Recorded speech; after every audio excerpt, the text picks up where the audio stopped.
मित्रों, व्यंग्यधारा की रचना एकल रचना पाठ भक्ति में आपका स्वागत है। व्यंग्यधारा की 173वीं श्रृंखला है और एकल रचना पाठ की 46वीं रचना चाल है आज। क्योंकि 23 से लेकर 24 तक हमारे व्यंग्य प्रोधा वरिष्ठ व्यंगकार इस सदी के 20वीं सदी के महत्वपूर्ण व्यंगकार हरिशंकर परसाई की जन्मशती वर्ष चल रहा है, जो 21 को खत्म हो जाएगा और 22 को उनका 101वां जन्मदिन मनाया जाएगा। और तो हमने सोचा कि क्यों ना हम उनके एकल रचना पर बातचीत करें, और आज हमने परसाई जी की रचना पर बातचीत करने का तय किया है। उनकी 3 रचना होंगी: कंधे श्रवण कुमार के, पगडंडियों का जमाना और बैसों की फिसलन। तीनों रचनाओं के मिजाज अलग हैं, उनका कहना अलग है। वैसे यह भी एक सब जानते हैं कि परसाई जी की कोई रचना एक दूसरे की पूरक नहीं होती, ना उसका अगली चरण होता है, ना कोई पिछला चरण होता है। वो स्वतंत्र रूप से एक नए विषय के साथ, एक नए कहन के साथ हमारे सामने आते रहे हैं। और यह भी एक महत्वपूर्ण बात है कि इस सदी में, खासकर 21वीं सदी में दो साहित्यकार जो जमीन से जुड़े रहे हैं और जिन्होंने भारतीय आत्मा को पहचाना है, भारतीयता को पहचाना, उनके दुख और संकट को पहचाना, उनकी जरूरतों को पहचाना है, वो ही आज हमारे बीच में अधिकांश तौर पर याद किए जा रहे हैं। पहले कहानी सम्राट प्रेमचंद और हमारे दूसरे व्यंगकार हरिशंकर परसाई जी। ये आज परसाई जी की जन्मशती के अवसर पर हर संस्था का ये आग्रह रहा है साल भर कि हम कम से कम एक अपने स्तर पर, जो उनका स्तर है, हम उनका समारोह है, एक आयोजन करें। और उन्होंने आयोजन किया है और अपने आयोजन के माध्यम से, विभिन्न माध्यम से उनको सम्मान किया है। ये एक बड़ी महत्वपूर्ण बात है कि उस दौर में, पिछली सदी के दौर में, 20वीं सदी में कितने बड़े साहित्यकार हुए, बहुत जिनको हम बहुत शिद्दत से जानते हैं, सब कुछ करते हैं, किंतु पता नहीं क्यों धीरे धीरे विस्मृत होते जा रहे हैं। और बड़े बड़े लोग नई पीढ़ी कहीं ना कहीं याद करना छोड़ती जा रही। किंतु परसाई ऐसे हैं जो जड़ से लेके, जमीन से लेके आसमान तक याद किए जा रहे हैं। सब जगह उनका नाम, हर आदमी, किसी से पूछ लो, साधारण पाठक हो, लेखक हो, कवि हो, कहानीकार हो, किंतु वह अपनी बात परसाई के बिना नहीं रख पाता। क्योंकि परसाई ने उन संवेदना को, जीवन की मानवीयता को, उनकी कठिनाइयों को और उसके विसंगतियों को समझा है, उस पर उनको उजागर किया है और आम जन की बात को सबके सामने रखा है, कहीं किसी प्रकार। और इस चक्कर में उन्होंने कुछ अपने ढंग से किसी खोया भी है, कितनी नौकरियां खोई हैं, कितने पुरस्कार खोए हैं, कितने सम्मान खोए हैं। उसके बावजूद भी परसाई जी हमारे बीच में याद है और याद किए जा रहे हैं। और मेरा ख्याल है कि प्रेमचंद के बाद, मेरा ऐसा मानना है कि प्रेमचंद के बाद सबसे अगर जो याद किए जा रहे हैं तो सिर्फ हरिशंकर परसाई है। और इसी बात को ध्यान में रखकर हमने पिछले साल से लेकर परसाई जी पर महीने में एक कार्यक्रम करने की योजना बनाई थी और वो चालू है। और हम परसाई जी के बारे, उनकी रचना पर, उनके लेखन पर, उनके चित्र पर विमर्श करते रहे। आज हमने सोचा कि एकल रचना पाठ में परसाई जी को याद किया जाए, और उनकी परसाई जी की 3 रचना हमने चुनी है। बहुत चर्चित रचना है, आप सब लोगों ने पढ़ी होगी, और जिन्होंने नहीं भी पढ़ी होगी पहले, उनके लिए हमने समूह में डाल दी थी। और वो रचना है कंदे श्रवण कुमार के पगडंडियों का जमाना और भैंसों की फसला। इन तीनों रचनाओं को हमारे 3 साथी अलग रचनाओं का पाठ करेंगे, और उन रचनाओं पर हमारे 3 वरिष्ठ साथी विमर्श करेंगे। और उसके बाद हमारे पास जो समय रहेगा, हम उन साथियों जो उपस्थित हैं, उन साथियों से भी आग्रह करेंगे कि वो उन तीनों रचनाओं पर अपनी बात रखें। और आज हम सर्वप्रथम हमारी युवा व्यंगकार और काफी चर्चित हैं, काफी सत्कृत हैं, अभिजीत कुमार दुबे, हम रचना पाठ के लिए आमंत्रित कर रहे हैं। वो बहुत बढ़िया रचना कंदे सुमन कुमार की का पाठ करेंगे श्री अभिजीत कुमार दुबे जी।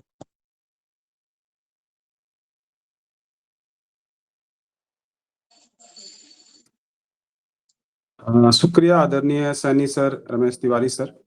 व्यंगधारा की 173वीं गोष्ठी में व्यंग के विश्वविद्यालय हरिशंकर परसाई की रचना पाठ का आप लोगों ने अवसर दिया है। शीर्षक है कंधे श्रवण कुमार के। एक सज्जन छोटे बेटे की शिकायत करते हैं, कहना नहीं मानता और कभी मुंहजोरी भी करता है। और बड़ा लड़का, वह तो बड़ा अच्छा है, पढ़ लिख कर कहीं नौकरी करता है। सज्जन के मत में दोनों बेटों में बड़ा फर्क है, और यह फर्क कई प्रसंगों में उन्हें दिख जाता है। एक शाम का प्रसंग है। वे नियमित संध्या वंदन करते हैं, यानी शराब पीते हैं। कोई बुरा नहीं करते, बहुत लोग पीते हैं। गंगा जल खुलेआम पीते हैं, शराब छिपकर पीते हैं। गो शराब ज्यादा मजा देती है, आदमी बेमजा। आदमी बेमजा बात खुलकर करता है, और बामजा को छिपकर यानी सुख शर्म की बात मानी जाती है। लेकिन बात उन सज्जन की उठी थी, उन्हें सोडा की जरूरत पड़ती है। बड़ा लड़का कहते ही फौरन किताब के पन्नों में पेंसिल रखकर सोडा लेने दौड़ जाता था। लाता छोटा भी है, पर फौरन नहीं उठता, पैराग्राफ पूरा करके उठता है।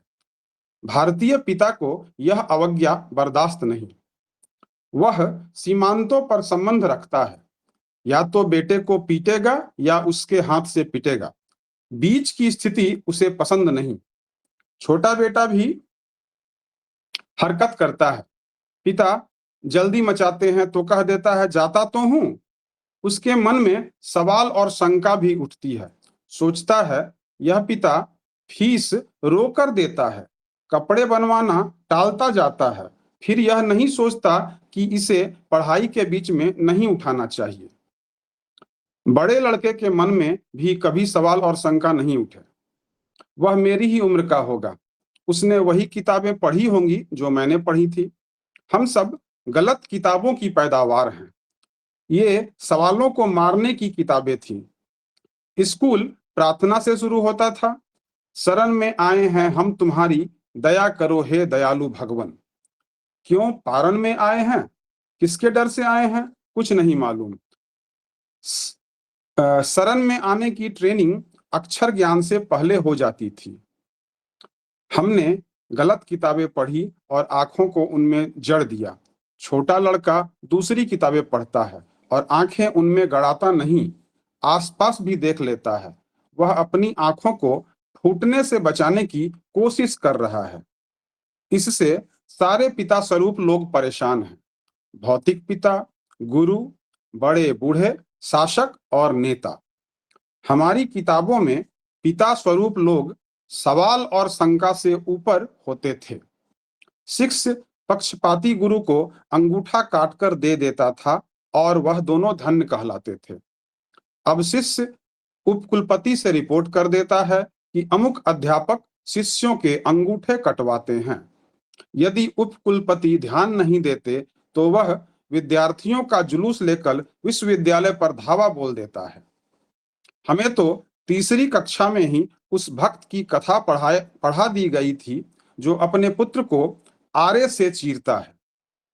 कुछ लोगों के लिए आदमी और कद्दू में कोई फर्क नहीं, दोनों ही चीरे जा सकते हैं। उस भक्त का नाम मोरध्वज था। ऐसी सारी कथाओं का अंत ऐसा होता है जिसमें चीरने वाला को प्रोत्साहन मिले। भगवान प्रकट होते हैं और जिस पार्टी का जो नुकसान हुआ है पूरा कर देते हैं। मृत को जिला देते हैं, जायदाद चली गई है तो वापस दिला देते हैं, किसी को मुआवजे के रूप में स्वर्ग भेज देते हैं। कथा के इस अंत ने कितनी पीढ़ियों को आरे से चिरवा दिया होगा। इस कथा पर न मैंने शंका की थी न सज्जन के बड़े बेटे ने, मगर छोटा लड़का पूछेगा, पिताजी चीरने से पहले यह बताइए कि भगवान इससे खुश होते हैं, इसका सबूत क्या है? फिर इसकी क्या गारंटी कि वे आ ही जाएंगे? उन्हें 1000 काम लगे रहते हैं। फिर इसका क्या भरोसा कि वे कटे को जोड़ देते हैं? अगर यह सब हो भी तो भी आपके सत्य कल्पित विश्वास आपके अपने हैं। उनके लिए आप अपने को कटवाइए और अपना हठ निभाइए। पहले जन्मे लोग अपनी सही गलत मान्यता के लिए पीछे जन्मों को क्यों काटे? एक पीढ़ी के विश्वासों के लिए दूसरी पीढ़ी क्यों चीरी जाए? लड़के मुंहजोरी करने लगे हैं। कमबख्तों की किताबें बदल गई हैं। कोर्स इतनी जल्दी क्यों बदलने लगे हैं? बड़े लड़के से कह दिया था कि अपनी किताबें संभाल कर रखना, छोटे के काम आएंगी, पर किताबें बदल गईं। पुरानी किताबें किसी के काम नहीं आ रही हैं। एक ही किताब पीढ़ियों क्यों नहीं चलती? पिताओं की यह चिंता है। बड़ा लड़का फौरन किताब में पेंसिल रखकर सोडा लेने भाग जाता था। छोटा पैराग्राफ पूरा करके उठता है। भीष्म की कथा भी हमें तभी पढ़ा दी गई थी। हमने भीष्म को धन्य कहा था। छोटा लड़का शांतनु को धिक्कार कहेगा। धन्य और धिक्कार की जगहें बदल गई हैं। लोगों को पता नहीं है। छोटा लड़का भीष्म से कहेगा, क्या तुमने भी वही किताबें पढ़ी थी जो हमारे बड़े भाई ने? तुम पिता से क्यों नहीं कह सके कि जीवन भर के भोग के बाद भी आपकी लिप्सा बनी हुई है, तो मैं क्या करूं? अपना संयम दे सकता तो थोड़ा दे देता, जीवन कैसे दे दूं? राज्य से आप मुझे वंचित कर सकते हैं, पर मनुष्य का स्वाभाविक अधिकार मैं हरगिज नहीं छोड़ूंगा। छोटा टिप्पणी करेगा, भीष्म ऐसा नहीं कर सके। छोटा टिप्पणी करेगा, भीष्म ऐसा नहीं कह सके। उन्हें पिता ने आदमी से तीर चलाने वाली मशीन बना दिया, ऑटोमेटिक धनुष। महाभारत का यह सबसे भला, तेजस्वी, आदरणीय, ज्ञानी व्यक्ति सबसे दयनीय भी है। मगर देख रहा हूं कि श्रवण कुमार के कंधे दुखने लगे हैं। यह कांवड़ हिलाने लगा है। कांवड़ में अंधे परेशान हैं। विचित्र दृश्य है यह। 2 अंधे एक आंख वाले पर लदे हैं और उसे चला रहे हैं। जीवन से कट जाने के कारण एक पीढ़ी दृष्टिहीन हो जाती है, तब वह आगामी पीढ़ी के ऊपर लद जाती है। अंधी होते ही उसे तीर्थ सूझने लगता है। वह कहती है, हमें तीर्थ ले चलो। इस क्रियाशील जन्म का भोग हो चुका है। हमें आगामी जन्म के भोग के लिए पुण्य का एडवांस देना है। आंख वालों की जवानी अंधों को ढोने में गुजर जाती है। वह अंधों के बताए रास्ते पर चलता है। उसका निर्णय और निर्वाचन का अधिकार चला जाता है। उसकी आंखें रास्ता नहीं खोजती, सिर्फ राह के कांटे बचाने के काम आती हैं। कितनी कावड़े हैं, राजनीति में, साहित्य में, कला में, धर्म में, शिक्षा में। अंधे बैठे हैं और आंख वाले उन्हें ढो रहे हैं। अंधे में अजब काइयापन आ जाता है।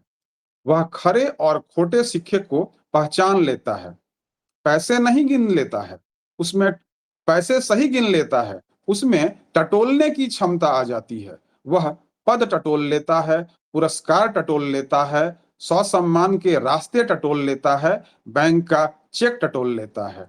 आंख वाले जिन्हें नहीं देख पाते उन्हें वह टटोल लेता है। नए अंधों के तीर्थ भी नए हैं, वे काशी, हरिद्वार, पुरी नहीं जाते।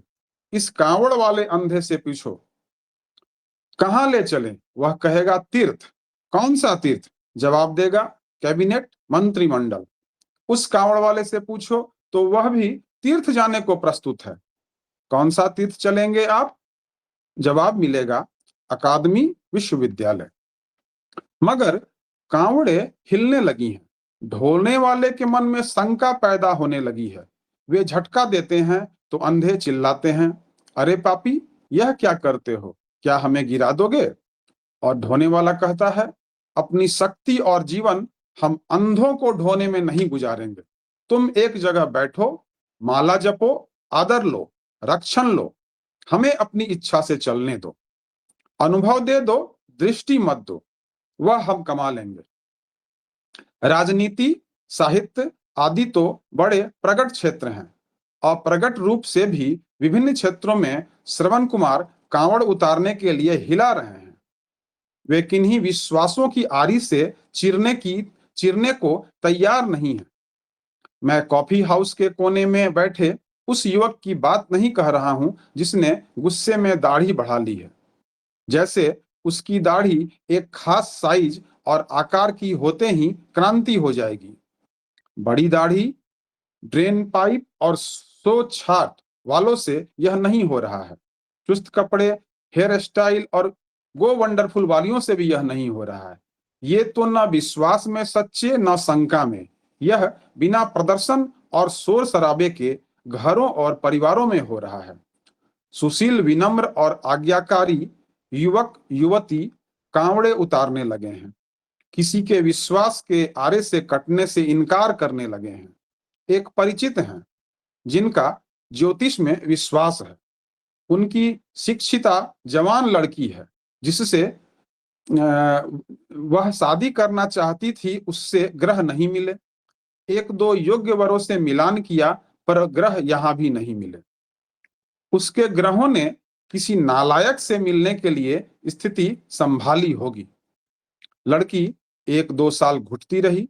एक दिन उसने नम्रता से परिवार से कह दिया, आप लोगों को इस ज्योतिष में विश्वास है पर मेरा नहीं है। जो मेरा विश्वास ही नहीं है उस पर मेरा बलिदान नहीं होना चाहिए। परिवार कुछ देर तो चमत्कृत रहा, फिर उसकी इच्छा से शादी कर दी। देख रहा हूं मोर ध्वज का आरा छीनकर फेंका जा रहा है। श्रवण कुमार के कंधे दुखने लगे हैं। वह कांवड़ को उतार कर रखने लगा है। वे सज्जन परेशान हैं। छोटा लड़का पैराग्राफ पूरा करके उठता है, बड़ा तो हॉर्न पेंसिल रखकर दौड़ जाता था। नमस्कार, शुक्रिया।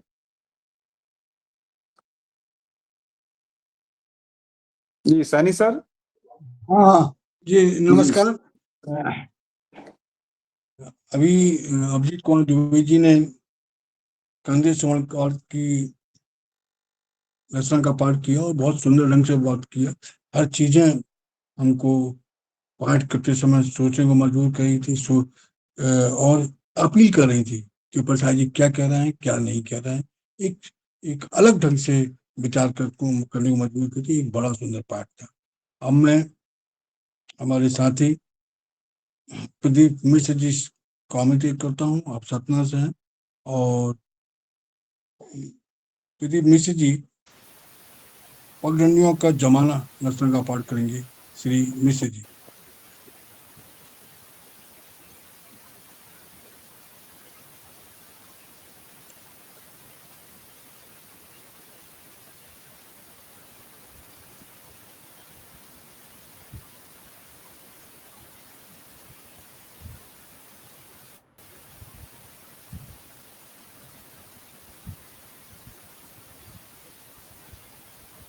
जी मिश्रा सर बोलिए। आवाज नहीं आ रही है आपकी। माइक नहीं खुला प्रदीप जी। नहीं, माइक तो खुला है, आवाज नहीं आ रही। हाँ, या तो लैपटॉप का वॉल्यूम बढ़ाइए, हो सकता है वहां से बंद हो।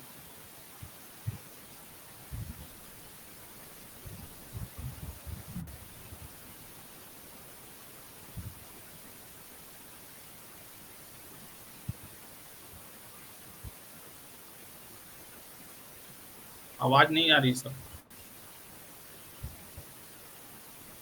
कुछ बोलिए, टेस्ट करें।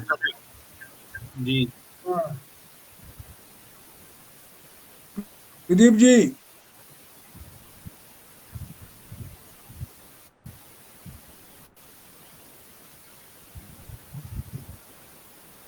प्रदीप जी।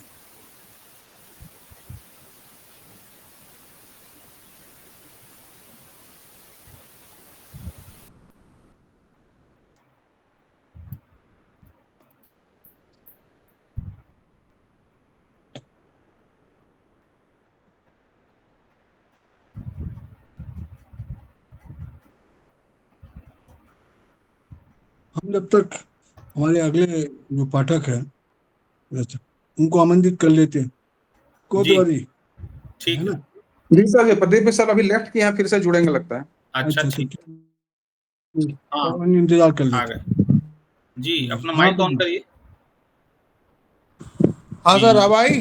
आ गई हाँ, आ गई। आप आ गए आ गए आ गए। लगता है वो लैपटॉप नसा गया है। हाँ हाँ, क्योंकि मौसम भी ऐसे ही है।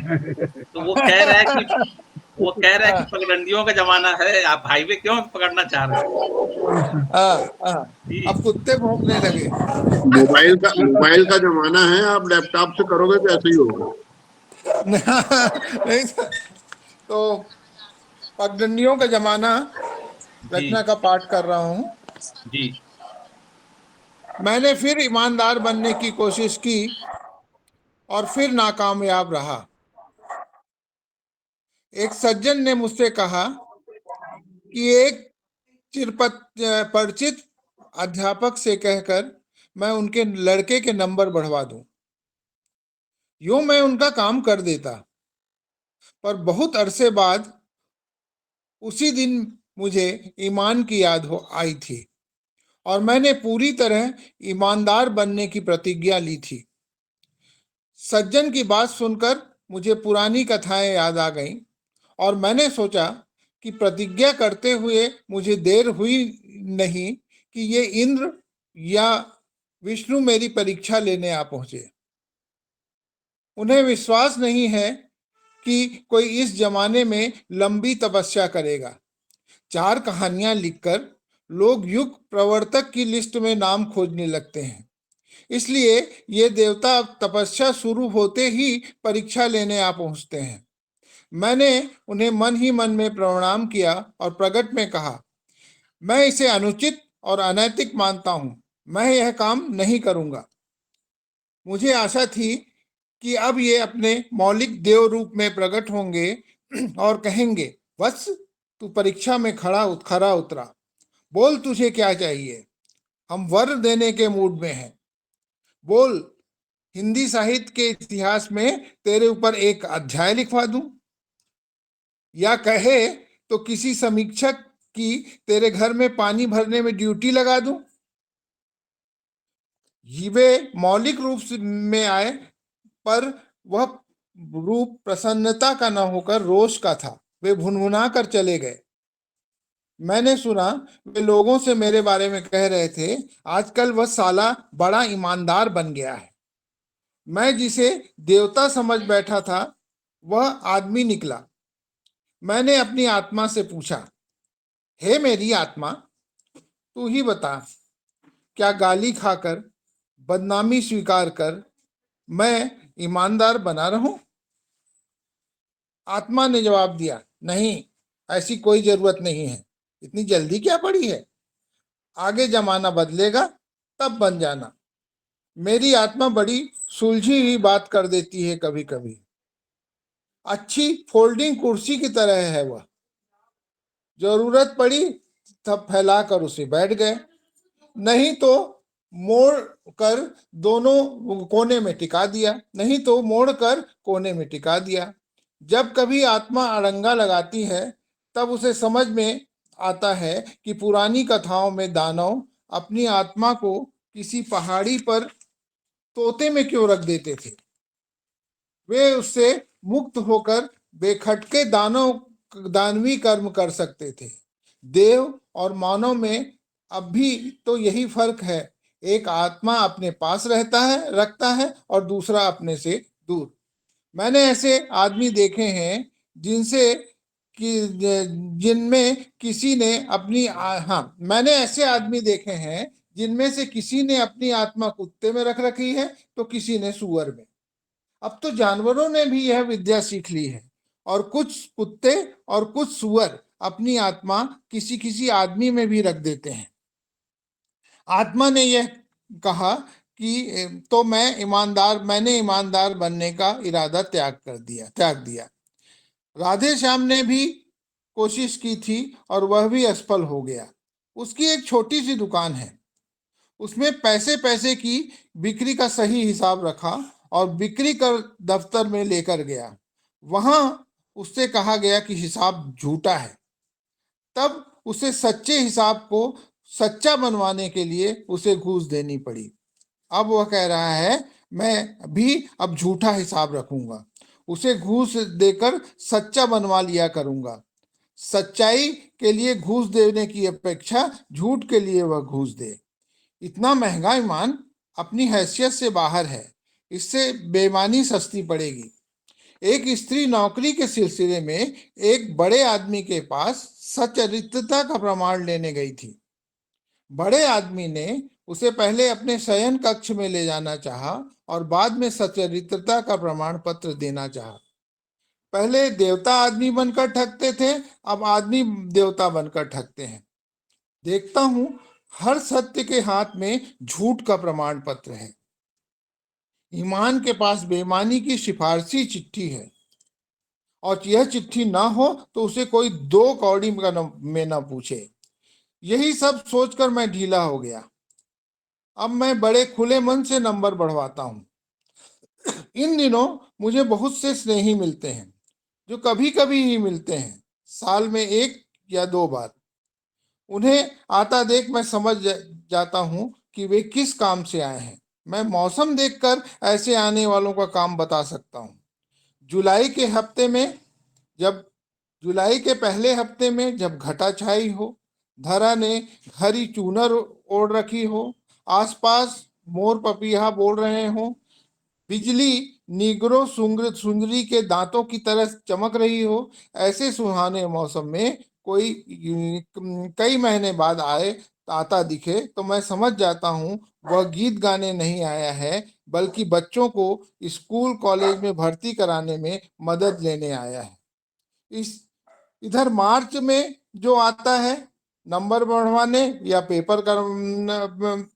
पेपर आउट करवाने वाला आता है।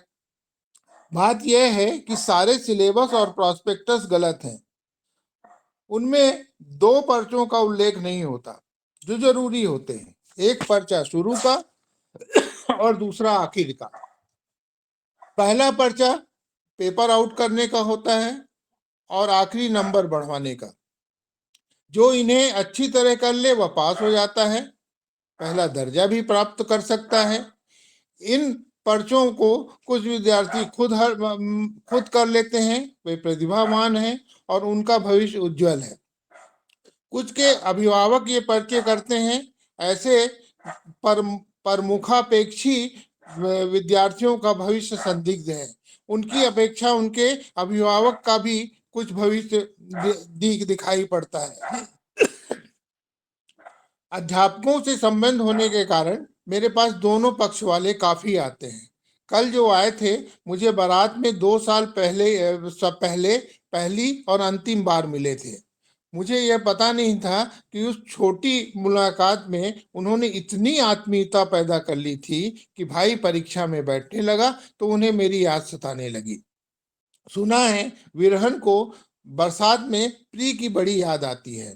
परीक्षा के मौसम में कुछ लोगों का विरह जाग उठता है और उन्हें किन्हीं विशेष परिचितों की याद सताने लगती है। वे कहते हैं, अमुक प्रोफेसर आपके मित्र हैं, उन्होंने एक पर्चा निकाला है, कुछ हिंट दिलवा दीजिए ना। मैंने सोचा, किसी से मित्रता है तो इसका कुल इतना उपयोग है कि जब जरूरत पड़े उससे गलत काम करवा लिया जाए। कोई यह नहीं कहता कि अमुक से आपकी मित्रता है तो उसे समझाइए कि ऐसा गलत काम ना करे। न कोई ये कहता है कि अमुक आपका दुश्मन है तो उससे पेपर आउट करवा कर उस साले का ईमान बिगाड़ दीजिए। नहीं, दुश्मन सब सुरक्षित हैं, ईमान तो हमेशा मित्र का बिगाड़ा जाएगा। किसी दिन कोई मुझसे आकर कहेगा, अमुक पुलिस ऑफिसर से आपके अच्छे संबंध हैं, उनसे कहिए ना घर में हमें सेंध लगा लेने दे। इन सब पर्चा आउट करवाने वालों और नंबर बढ़वाने वालों पर हंसा भी नहीं जा सकता। इनमें अधिकांश दया के पात्र हैं। ये बेहद परेशान और घबराए हुए लोग हैं। कोई चाहता है कि लड़का पास हो जाए तो उसे नौकरी करा दें, जिससे परिवार की दुर्दशा कुछ कम हो। किसी को चिंता है कि लड़का फेल हो गया तो और 1 साल पढ़ाई का खर्चा कैसे चलाऊंगा। कोई चाहता है लड़की पास हो जाए तो उसकी शादी करके बोझ हल्का करूं। बहुत दुखी और परेशान लोग होते हैं।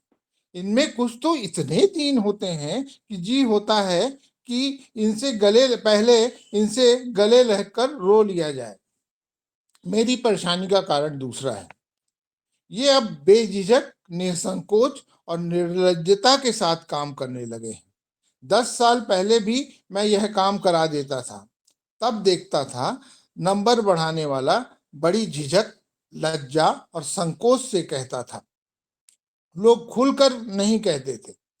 तब ऐसी दबी छिपी चिट्ठी लिखी जाती थी, अपने दोस्त रमेश चंद के भाई सुरेश की मोटरसाइकिल, जिसका अंग्रेजी में नंबर 2431 लिखा है, बिगड़ गई है। वह आपके मित्र सिन्हा के पास सुधरने गई है। आप उसे सुधरवा दें।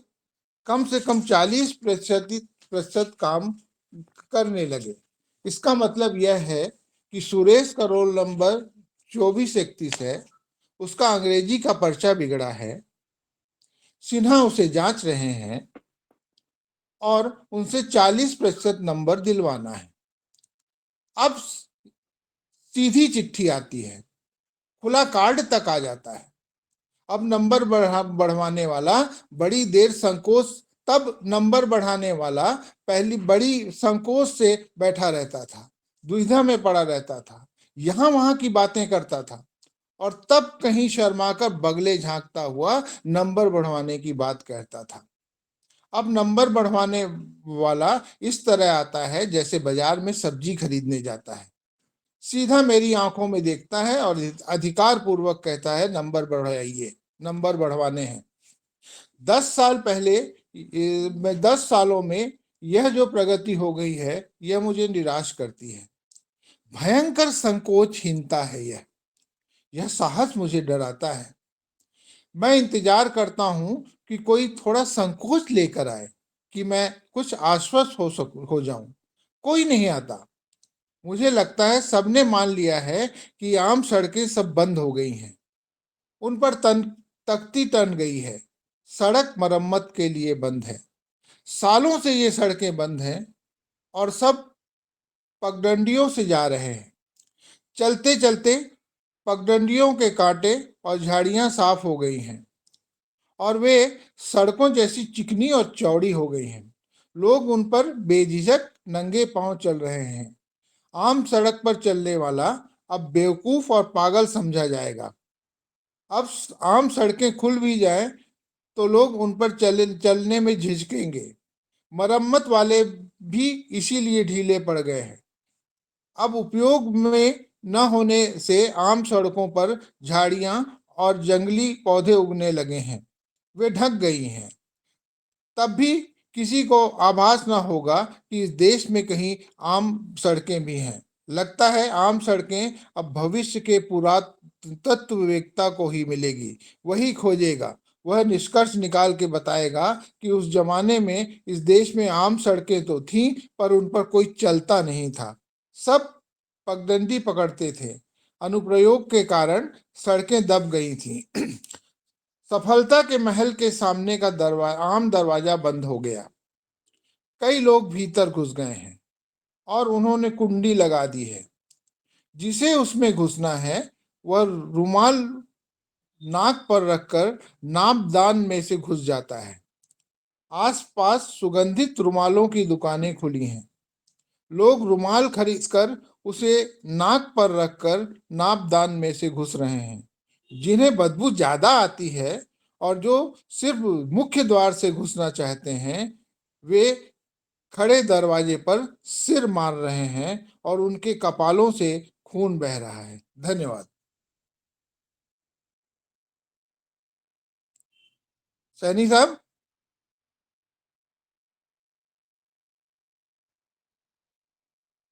हेलो। हेलो। हाँ हाँ, बहुत बहुत धन्यवाद मिश्र जी। एक बढ़िया रचना, और जो आज के वातावरण पर हम देख रहे हैं जैसा चल रहा है उस पर, और ये बहुत पुरानी रचना है, लगभग 40-50 साल पहले।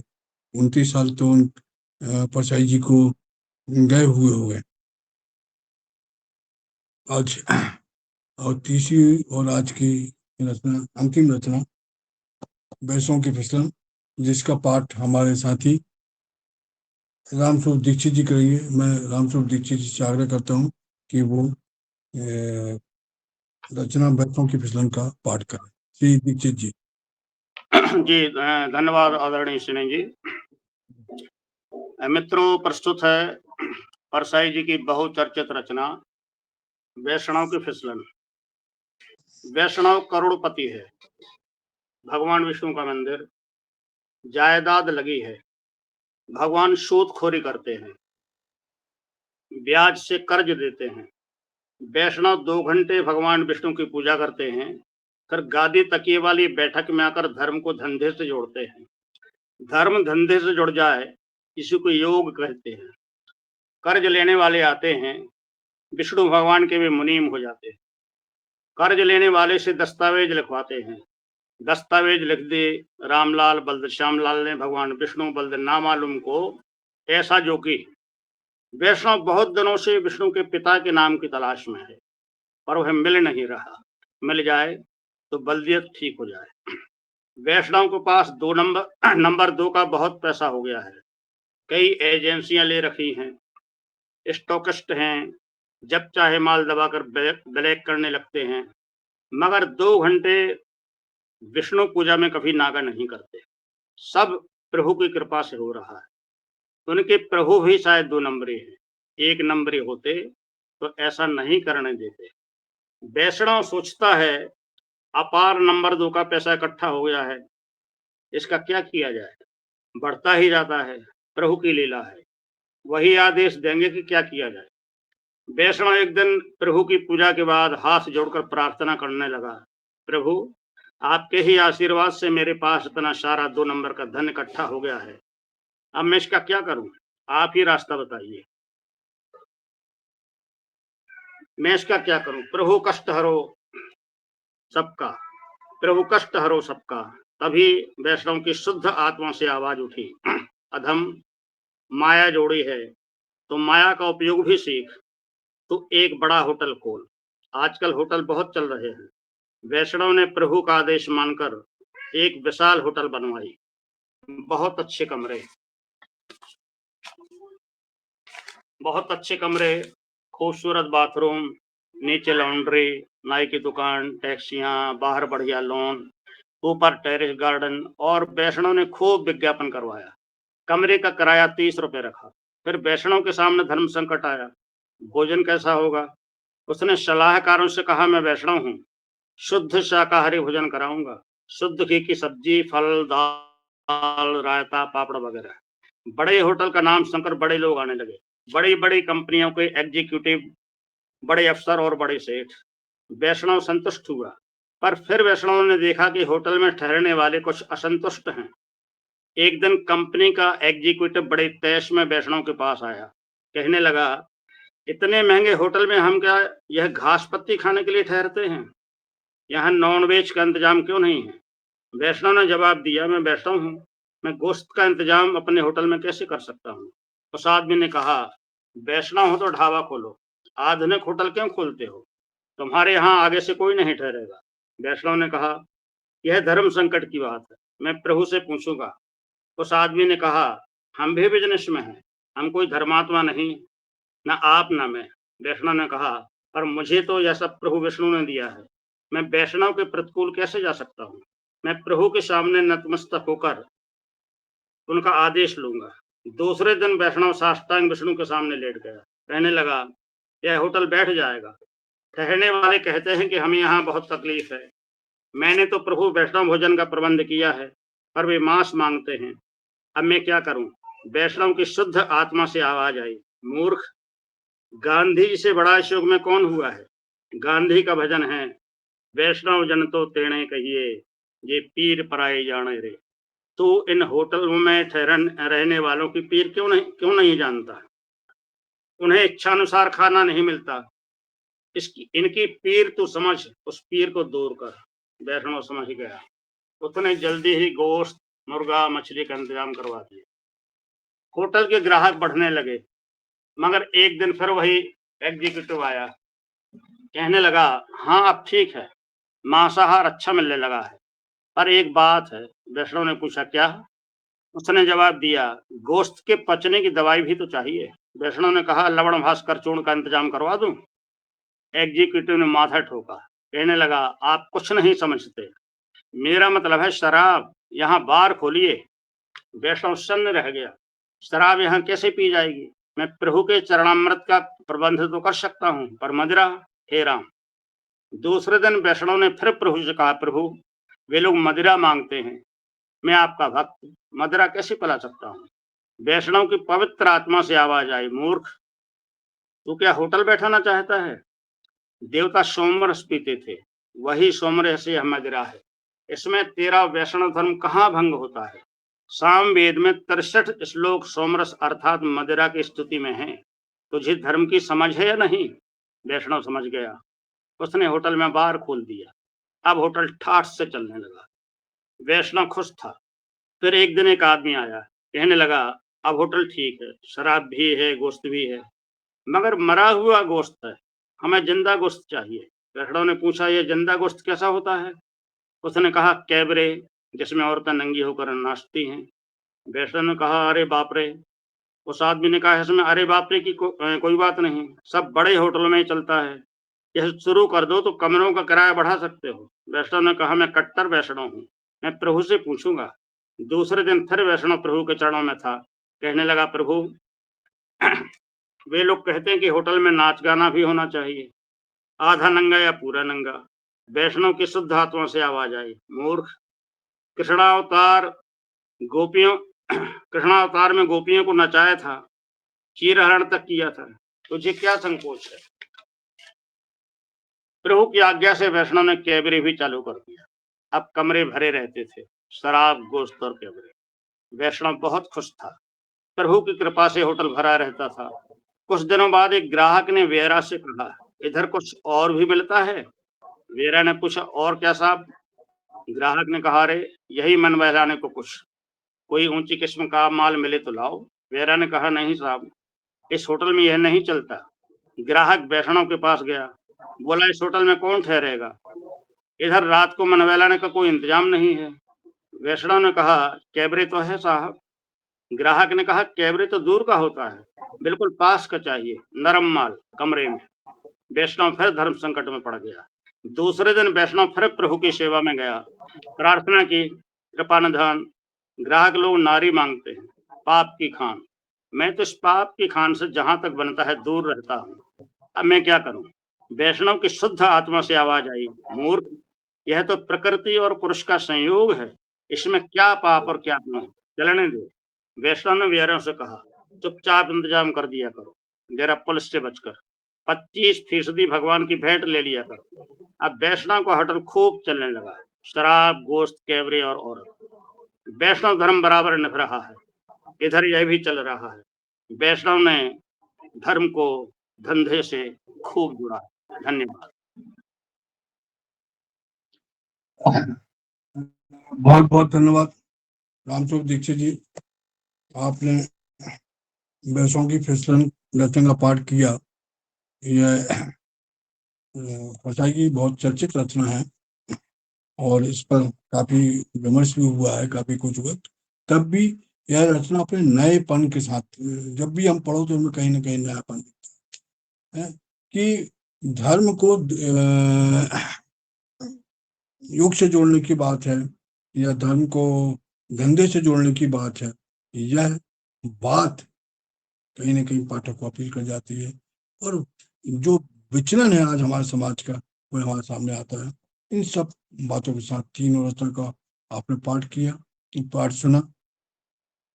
अभिजीत कुमार दुबे जी ने कंधे श्रवण कुमार की रचना का पाठ किया, प्रदीप मिश्र जी ने पगडंडियों के जमाना रचना का पाठ किया और अभी आपने सुना रामस्वरूप दीक्षित जी से वैष्णव की रचना। अब हम इन तीन रचनाओं पर विमर्श करेंगे। उन इन विमर्श हेतु इसके साथ एक बात और मुझे लग रही है, परसाई जी ने बड़ी बड़ी रचनाएं लिखी हैं, बड़ी बड़ी बातें कही हैं और लिखा है, किंतु उनकी कुछ छोटी रचनाएं भी हैं जो कहीं ना कहीं हमें बहुत अपील करती है और बहुत आम रचनाएं हैं। मतलब हम कह सकते हैं कि परसाई जी कैसे छोटी छोटी चीजों में गए हैं। उनकी एक रचना है सड़े आलुओं का विद्रोह। सड़े आलुओं का विद्रोह अद्भुत रचना है, बहुत छोटी है, मुश्किल से 200-250 शब्द की रचना है। उसे आज के दौर में लघु कथा कह सकते हैं, किंतु लघु कथा तो और इससे छोटी होती है, फिर भी एक महत्वपूर्ण रचना कि एक आदमी अपने अस्तित्व के लिए कितना बदलता है। कि जब अच्छे आलू लोग खरीदते हैं तो सड़े आलू कहते हैं कि वो अच्छे लोग हैं, वो तो बिक गए, वो बिकेंगे ही, अच्छे लोग ही बिकते हैं। अब आप देखिए, यह आज के हमारे जगत की बहुत बड़ी सच्चाई है। इसमें साहित्य भी है, राजनीति भी आ जाती है और बहुत सी चीज आती है कि हम जिनसे अपेक्षा करते थे कि ये कभी बिक नहीं सकते और वो बिक रहे हैं। और जो कमजोर वर्ग है, जो छोटे लोग हैं या जो जिनको वो सड़े आलू कहते हैं, वो कह रहा है कि नहीं, हमारा अब तो स्वाभिमान है, हम कभी नहीं बिकेंगे और चाहे हम रात भर इस टोकरी में पड़े रहें। आप पढ़ना, वो रचना बहुत अपील करती है। तो किंतु हम बिकेंगे नहीं। किंतु थोड़ी देर के बाद एक होटल वाला आता, सस्ते होटल वाला, और सड़े आलुओं को, पूरी आलुओं को 1 रुपए में खरीद के ले जाता है। और जब परसाई जी कहते हैं कि सड़े आलू 1 रुपए के 4 किलो बिकते हैं, बहुत पुरानी रचना है। तो कहने का अर्थ ये कि इस रचना के माध्यम से पूरे व्यक्तित्व का जो आज हो रहा है उसको बड़ी तीखे ढंग से उजागर किया और बड़ी अद्भुत रचना है।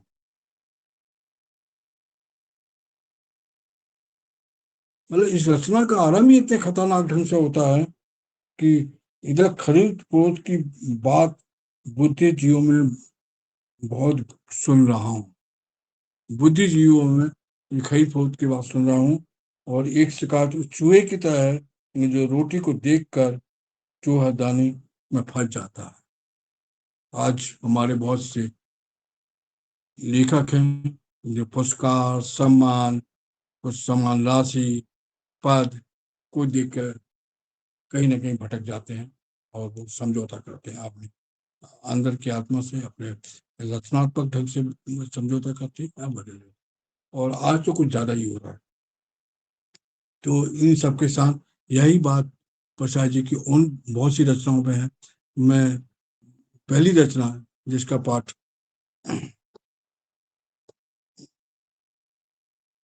रामस्वरूप दीक्षित ने किया था, बेसों की प्रचलन, उसके लिए बुलाकी शर्मा जी से आग्रह करता हूँ कि इस रचना पर अपनी बात करें। श्री बुलाकी शर्मा जी। नमस्कार सनी साहब। नमस्कार। सबसे पहले तो मैं व्यंगधारा समूह का आभार ज्ञापन करता हूं कि वो परसाई जी के जन्म शताब्दी वर्ष पे बराबर आयोजन कर रही है। और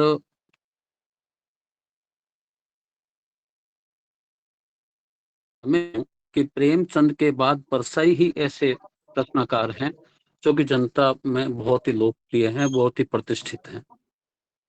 और आज जो रचनाएं यहाँ सुनाई गई, वो सभी रचनाएं मैं सोचता हूँ कि अपने जो यहाँ उपस्थित हैं वो शायद ही कोई ऐसा होगा जिन्होंने पहले से नहीं पढ़ रखी होगी, एक बार नहीं कितनी बार ही पढ़ी होगी। और इन रचनाओं की प्रस्तुति अभिजीत कुमार जी ने, प्रदीप मिश्र जी ने और राम स्वरूप दीक्षित जी ने बहुत ही बढ़िया तरीके से करी है। अब वैष्णव की फिसलन दीक्षित जी ने बहुत ही तरीके से इसका वाचन किया और हम सब ने इसको बार बार पढ़ रखा है। तो इसको पुनः पढ़ते हुए मेरे मन में सवाल है, क्या आज के समय में ऐसी रचना कोई लिख सकता है? अगर लिख सकता है तो क्या कोई ऐसी रचनाओं को सहज भाव से स्वीकार कर सकता है? कितने साहस से परसाई जी ने लिखा। और उस वक्त मुझे नहीं लगता कि उस वक्त इस रचना को लेके कोई सांप्रदायिक रूप से या धार्मिक रूप से कोई विरोध हुआ होगा। तो इससे ये तो लगता है कि परसाई जी के उस दौर में, जबकि अच्छी होटल का किराया 30 रुपए हुआ करता था, उस वक्त के लोग अभी के समय से ज्यादा सहिष्णु थे। उनके अंदर पढ़ने के प्रति एक अलग भाव था और वो समझते थे कि सांस्कृतिक प्रतीकों के माध्यम से भी बहुत ही गहरी बात कही जा सकती है। और उस वक्त परसाई जी की बहुत रचनाएं ऐसी हैं। इस रचना में वैष्णव, विष्णु का भक्त, सारा कुछ जो काम करता है ईश्वर के नाम, विष्णु के नाम पे करता है। और जब वो होटल खोलता है, जब 2 नंबर के पैसे इकट्ठे हो जाते हैं, होटल खोलता है तो सब कुछ उसमें शुरू कर देता है। वो पहले शुद्ध शाकाहारी करता है कि मैं वैष्णव हूँ। उसके पश्चात जैसे जैसे ग्राहकों की मांग बढ़ती है, उसी तरीके से उसको मांसाहारी भी शुरू कर देता है वो। और हर चीज के पीछे वो खुद नहीं कर रहा। वो का व्यंग देखिए आप परसाई जी का, कि वो कहते हैं कि उसकी शुद्ध आत्मा, उसकी पवित्र आत्मा, वो भगवान से सवाल करते, विष्णु जी से पूछते, प्रभु ये कष्ट आ गया, उसका क्या समाधान करें। और कभी अब जब वो शुद्ध शाकाहारी से मांसाहारी की ओर आता है तो उन्होंने गांधी जी के इस वक्तव्य को काम में लिया है, वैष्णव जन तो तेने कहे जो पीर पराई जाने रे। तो कहते दूसरों की पीर हरो, पीर हरने के बहाने उसने मांसाहारी शुरू कर दिया। फिर पचने की दवाई के रूप में शराब शुरू कर दी। और शराब के बारे में भी वही पौराणिक आख्यान को लेते हुए कहते हैं कि ये शराब थोड़ी है, देवताओं के जमाने से चली आ रही, उसको सोमरस कहते थे, ये आज शराब बन गया है। और कैबरे को शुरू किया, तब उसकी शुद्ध आत्मा कहती है कि अरे मूर्ख, ये कैबरे थोड़ी है, कृष्ण अवतार के अंदर गोपियों के साथ प्रभु ने लीलाएं की ऐसी, तो कैबरे करो आराम से। और फिर नर्म गोष्ठ की बात आती है तो वो कहता है प्रकृति और पुरुष का यह संयोग है। तो परसाई जी किस तरीके से एक धर्म के नाम पे धंधा करने वालों पे कटाक्ष करते हैं और हमें सचेत करते हैं कि धर्म के नाम पे जो धंधा करते हैं, वो चाहे व्यापारी हो चाहे राजनीति हो। और आज धर्म के नाम के क्या कुछ हो रहा है, ये हमसे छिपा हुआ नहीं है। ये व्हाट्सएप यूनिवर्सिटी में इस तरीके से मैसेज वायरल हो रहे हैं कि आदमी बिना सोचे समझे आप आपस में आपसी सौहार्द, भाईचारा, अपना तो सारा कुछ खत्म होता जा रहा है। तो ये परसाई जी जैसे रचनाकार आज भी इसलिए प्रासंगिक हैं कि वो हमें सोचने की दृष्टि देते हैं। और वो कहते हैं कि धर्म है तो धर्म स्वयं को धारण करते हैं, वो ही धर्म है। ये दूसरी बातें जो धर्म के नाम पे धंधा करने वाले हैं, उनसे हमें सावचेत रहना चाहिए। और देखिए, आप सारा कुछ करने के बाद भी उस व्यापारी जो वैष्णव है, करोड़पति, वो 2 घंटे नियमित रूप से पूजा करता था, कभी नागा नहीं करता था। सब कार्य करना स्वीकार है, लेकिन जनता की नज़र में अपने को धार्मिक बताता रहता है। और एक यहाँ बहुत प्यारा कटाक्ष इन्होंने किया है कि जब वो दूसरों को दान, ये जब ये लोन देता है, ऋण देता है, तो वो लिखता है कि जैसे दस्तावेज लिख दी, रामलाल वल्द श्यामलाल ने भगवान विष्णु वल्द ना मालूम। अब भगवान विष्णु के पिता का नाम क्या? बड़ी चिंता रहती है इस वैष्णव जन को कि भगवान विष्णु के नाम का अगर मालूम पड़ जाता, इनके वल्दियत का मालूम पड़ जाता पिता के नाम का, तो इनका ये कॉलम न मालूम न लिखना पड़ता। तो इस तरीके की रचनाएं परसाई जी को आज नहीं, सदियों तक हमारे बीच रखेगी। और परसाई को पढ़ता रहा हूँ, और यह मेरा सौभाग्य है कि विकलांग श्रद्धा का दौर, उसको मुझे राजस्थानी में अनुवाद करने का सुख मिला, और साहित्य अकादमी दिल्ली ने उसको प्रकाशित किया। और परसाई रचनावली के सभी भाग मैं पुनः पुनः पढ़ता रहता हूँ, जैसे कि लोग गीता को पढ़ते हैं। व्यंग्यकार के लिए परसाई जी को पढ़ना उतना ही जरूरी है जितना कि किसी धार्मिक व्यक्ति को, या जो सुंदरकांड का पाठ करते हैं या हनुमान चालीसा पढ़ते हैं, वैसे ही परसाई जी को पढ़ना जरूरी लगता है मुझे। और आज मुझे अवसर दिया, इसके लिए मैं रमेश जी द्वय का आभार ज्ञापन करता हूँ, और सभी मित्रों ने मुझे धैर्य से सुना, इसके लिए इनका भी कृतज्ञ हूँ। धन्यवाद। बहुत बहुत धन्यवाद उलाके जी, आपने बड़ी अच्छी बात कही और एक बड़े महत्वपूर्ण बात कही, जिस पर कि हम लोग ज्यादा ध्यान नहीं देते, खासकर युवा व्यंग्यकार या कुछ है, कि हर व्यंग्यकार को कहीं ना कहीं परसाई जी की रचनाओं को पढ़ना चाहिए, या हमारे जो सीनियर्स लोग हैं उनकी रचनाओं को पाठ करना चाहिए। और परसाई जी की रचनाओं में जो विविधता है, रचनाओं में जो कहन की विविधता है, वो अद्भुत है। और पहले शब्द से वहां व्यंग्य चालू हो जाता है। यहाँ आपको बताएं कि जब यही रचना चालू होती है तो वो लिखते हैं वैष्णव करोड़ोपति है। अद्भुत बात है।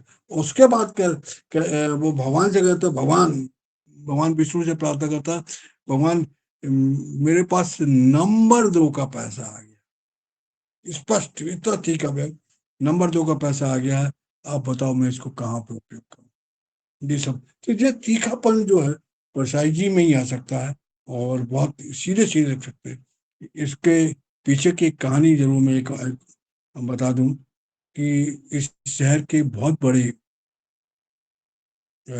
सेठ थे, उस वक्त सेठ कहे जाते थे, उनके ऊपर यह लिखी रचना है। वो वैष्णव थे, और उन्होंने एक नया होटल बनाया था,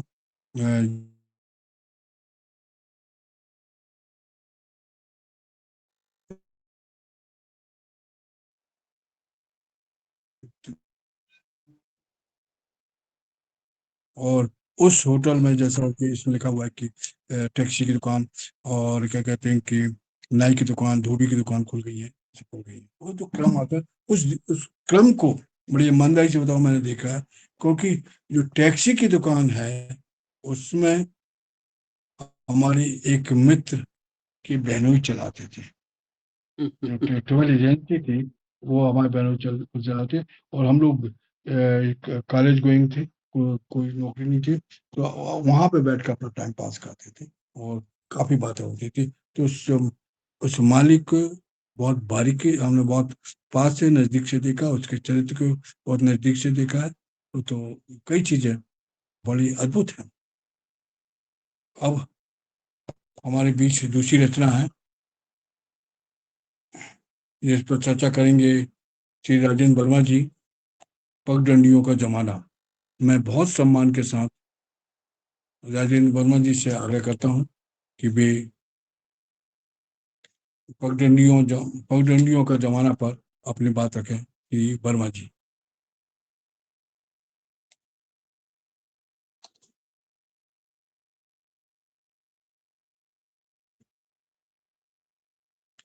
श्री वर्मा जी, वर्मा जी, माइक बंद है सर। हाँ माइक बंद है।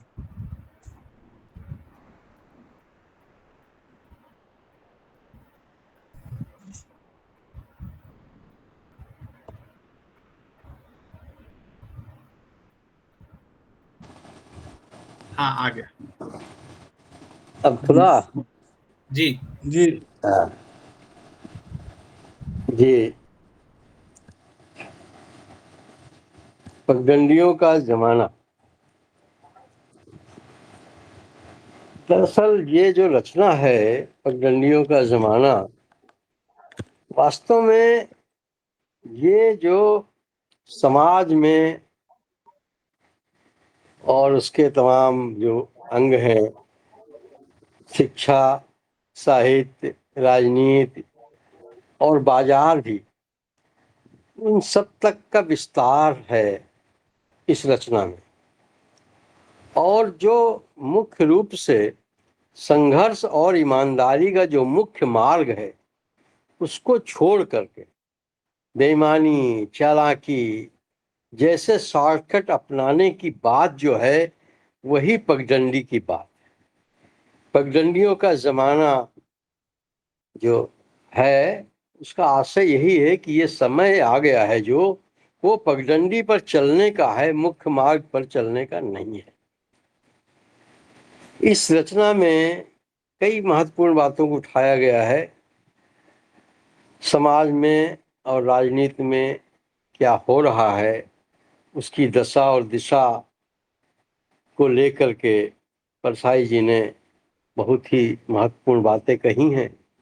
और साथ में जो उसके केंद्र में है, वो है हमारी आत्मा, हमारे ज़मीर की बात, कि जैसे मर गई हो। आत्मा को लेकर तो खास तौर से वो कहते हैं कि आत्मा फोल्डिंग की तरह है, जरूरत पड़ी तब फैलाकर बैठ गए और नहीं तो मोड़कर कोने में टिका दिया। तो फोल्डिंग कुर्सी की जिस तरह से इस्तेमाल में हम ले आते हैं, अपनी आत्मा को हमने उस तरह से अपने जीवन शैली में इस्तेमाल करना शुरू कर दिया है। ये बहुत बड़ी टिप्पणी है। और साथ में एक और भी उसके साथ जोड़ते हैं कि पुरानी कथाओं के दानव अपनी आत्मा को दूर किसी पहाड़ी पर तोते में क्यों रख देते थे, वह उससे मुक्त होकर बेखटके दानवी कर्म कर सकते थे। देव और दानव में अब तो यही फर्क है, एक की आत्मा अपने पास रहती है और दूसरे की उससे दूर। अब यहीं तक नहीं रुकते परसाई जी, टिप्पणी करते हैं कि मैंने ऐसे आदमी देखे हैं जिनमें किसी ने अपनी आत्मा कुत्ते में रख दी है, किसी ने सूअर में।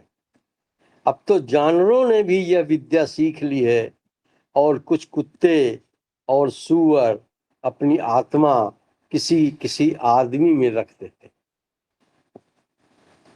तो ये जो प्रपंचपूर्ण एक व्यंजना है, ये बहुत ही कचोट देती है, ऐसी अभिव्यक्ति है कि कटाक्ष, व्यंग, भर्त्सना, यानी कितने भी रूप, विडंबना, जितने भी व्यंग के रूप हैं, उपरूप हैं, सबका समुच्चय इस प्रसंग में आत्मा को लेकर के जो बात कही है परसाई जी ने, सबको जो है एक साथ हम देख सकते हैं।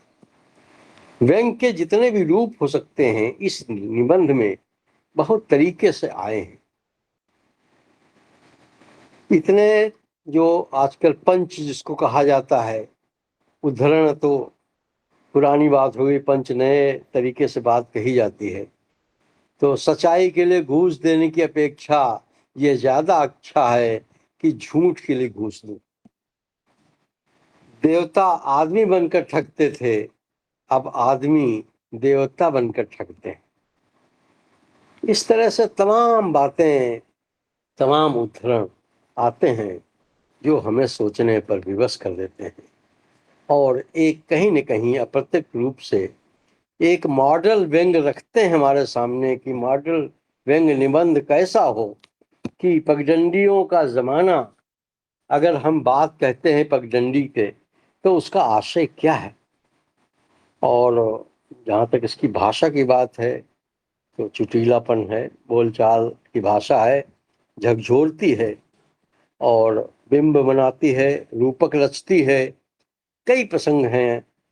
अब बहुत छोटी सी बात है, जैसे साहित्य है, साहित्य को भी समेटा गया है, साहित्यकारों पर टिप्पणियां कर दी गई है।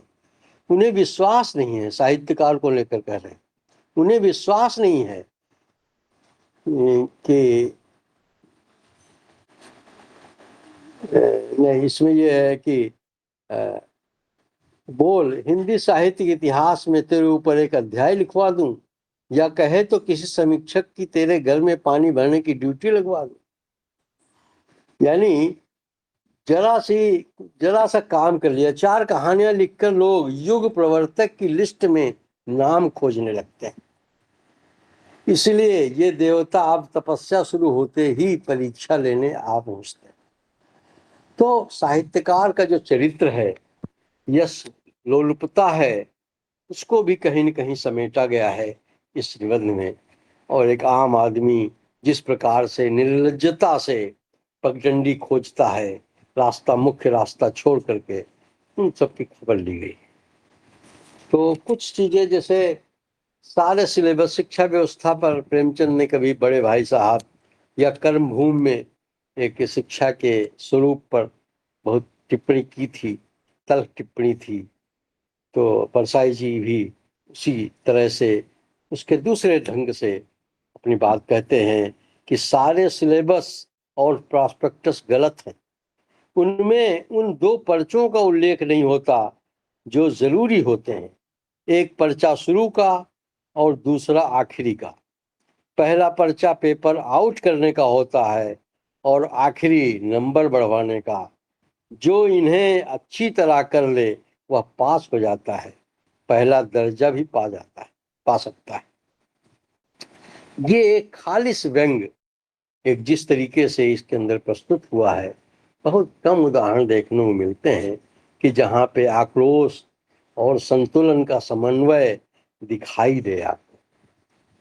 क्योंकि व्यंग में क्या होता है कि कभी कभी शब्दों में न हो करके उसके भाव में होता है, उसके पूरे एक सांगोपांग रचना में होता है, या उसके किसी अंश में सही, लेकिन इसके एक भाग में होता है।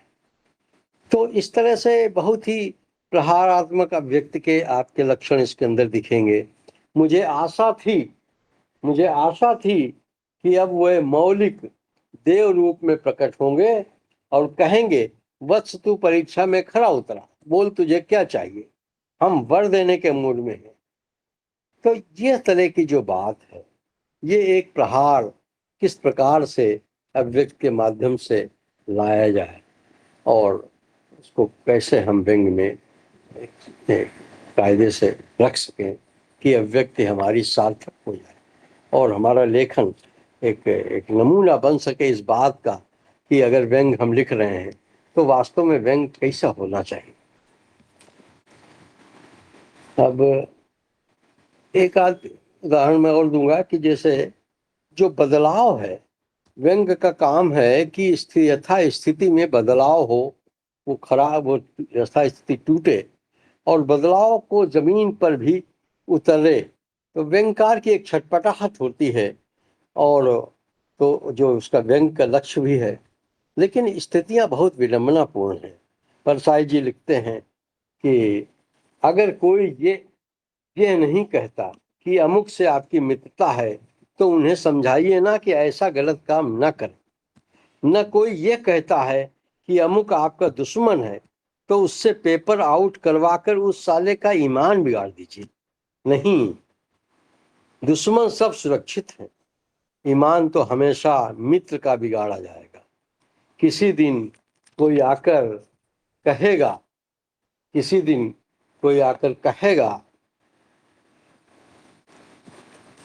कि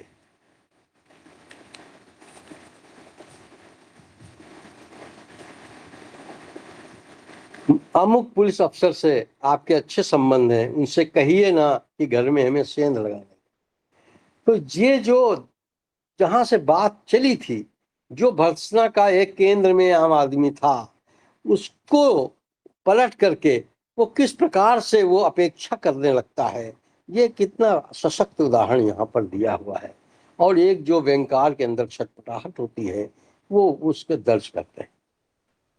अब जो इसकी विदग्धता है, व्यंकार के जो हृदय के एक बात है, तो वो कहता है कि पहले लोग बेईमानी करने की बात को लज्जा के साथ रखते थे, अब ऐसे कि जैसे बाजार में सब्जी खरीदने जाते हैं, सीधा मेरी आंखों में देखता है और अधिकार पूर्वक कहता है कि नंबर बढ़वाने। तो ये जो प्रगति हुई है, प्रगति यहाँ पे बड़ा व्यंजना है कि जिसका अर्थ तो अधोगति है, लेकिन प्रगति के नाम से परसाई जी ने अभिहित किया है।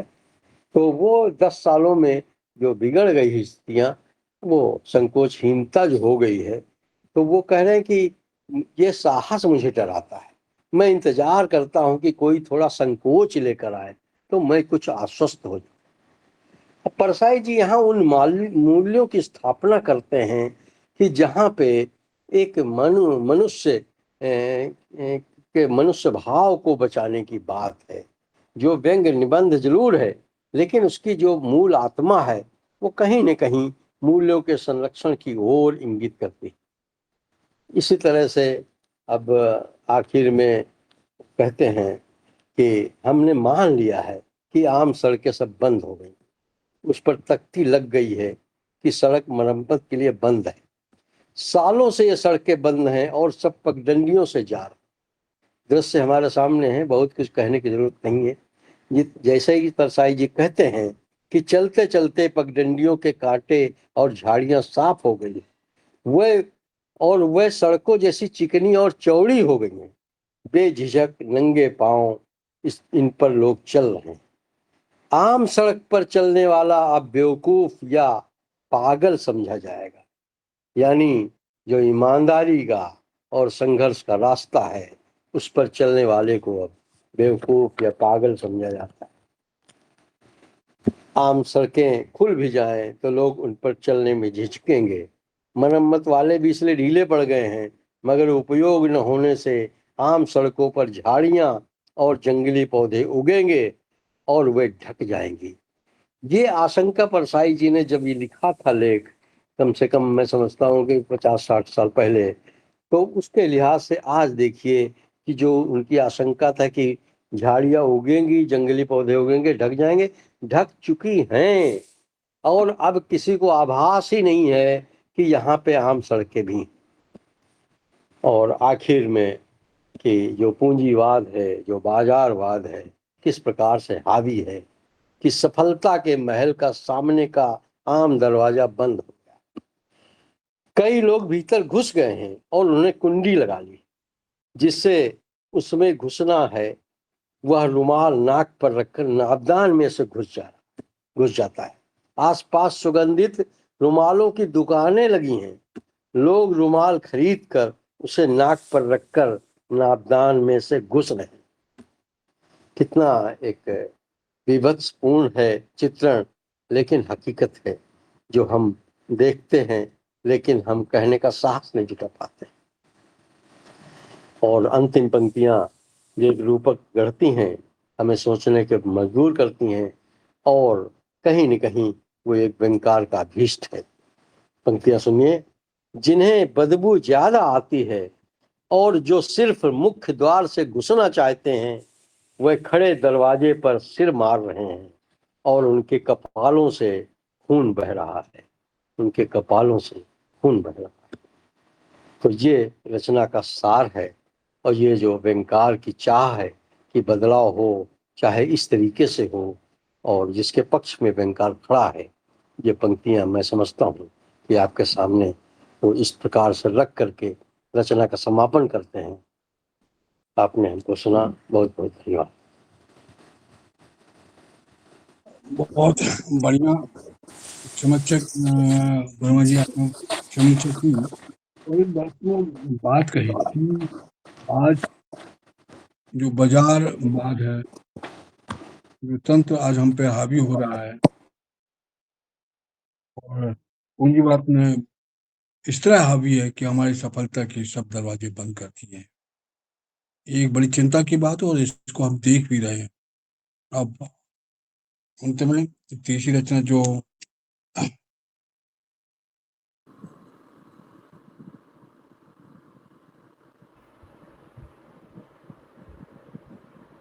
श्रवण कुमार की, जिसका पाठ जोगी ने किया था, उसके पर चर्चा करने के लिए पत्रकार, व्यंगकार, कहानीकार, कवि श्री मधु आचार्य जी को आमंत्रित करता हूँ। मधु आचार्य जी, आशावादी जी को आमंत्रित करता हूँ कि वो इस रचना पर अपनी बात रखें।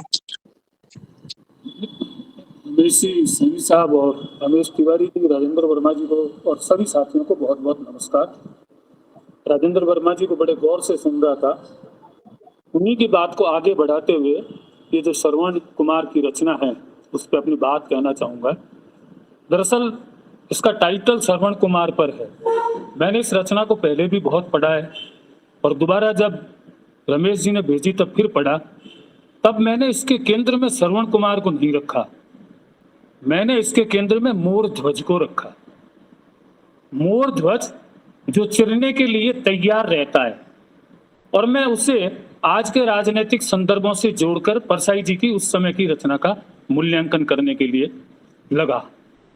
तो मैं देखकर ये चकित था कि हम अक्सर व्यंग विधा पर जब भी कोई बात करते हैं तो लोग कहते हैं कि बार बार परसाई का या शरद जोशी का या त्यागी जी का नाम क्यों आता है। वो इसलिए आता है कि इनकी हर रचना, जैसी अभी राजेंद्र वर्मा जी ने जिस तरह से पगडंडियों की रचना की व्याख्या की, ठीक उसी तरह से ये रचना भी वो रचना है जो हमें व्यंग के सिद्धांत प्रतिपादित करने का एक अवसर देती है। जो व्यंग की विधा में आलोचनात्मक या सैद्धांतिक काम करना चाहते हैं, उनके लिए परसाई की रचनाएं व्यंग विधा को स्थापित करने वाली कई बातों को खुलकर हमारे सामने रखती है। अब मोर ध्वज को केंद्र में रखकर जब मैंने इसे सोचा, तब मैंने देखा परसाई जी कितने संवेदनशील हैं। दिखने में तो हम कुछ भी कह सकते हैं, लोग उनको केवल व्यंग्यकार कहते हैं, लेकिन इस रचना को कम से कम मैं ईमानदारी से कह रहा हूं कि मैं 1 दर्जन से अधिक बार पढ़ चुका हूं, इससे पहले भी पढ़ा है। उसके बाद मैं कह सकता हूं कि हरिशंकर परसाई एक संवेदनशील व्यंग्यकार हैं। केवल व्यंग्यकार नहीं है वो, उनका काम केवल व्यंग करना नहीं था, वो संवेदना के साथ व्यंग करते हैं। ये पगडंडी रचना से भी अभी साबित किया इन्होंने, राजेंद्र जी ने। आप देखिए कि जिस तरह से हमारे छायावाद के समय में या और समय में कहा जाता कि साहित्य में अक्सर दर्शन की सुक्तियां जो लेखक लिखा करते थे, चाहे वो जैनेन्द्र जैन थे, अभी हम जिक्र भी कर रहे थे कि मुंशी प्रेमचंद थे, लेकिन मैं जब इस रचना को पढ़ रहा था तो मुझे अनेक सुक्तियां मिली परसाई जी की, जो आज भी शाश्वत है साहित्य के लिए, जीवन के लिए, दर्शन के लिए। तो परसाई एक संवेदनशील व्यंग्यकार थे।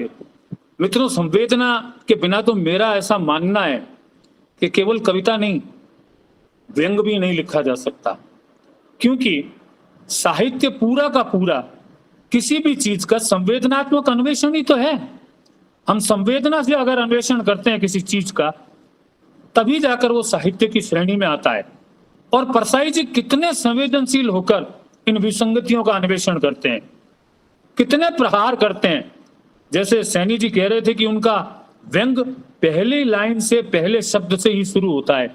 इसमें भी आप देखिए कितना शानदार तरीके से उन्होंने इस व्यंग रचना को, और मैं खास तौर पर भाई अभिजीत को धन्यवाद देता हूं कि उसने पढ़ा भी इस व्यंग को उसी मजे के साथ है जैसा जिस तरन्नुम के साथ, जिस लय के साथ परसाई जी ने इसको लिखा था। बेमजा बात खुलकर करता है आदमी, कितना बढ़िया बढ़िया सत्य है, सटीक सटायर है ये आज की मानवीय वृत्ति पर। जिन मानवीय मूल्यों की रक्षा की, पैरवी करने की बात राजेंद्र जी ने कही थी कि परसाई करते हैं, वो बात प्रमाणित होती है कि वो मानवीय स्वभाव को कभी भी अपने केंद्र बिंदु से नहीं हटाते, उसके स्वभाव को हमेशा इंगित रखते हैं।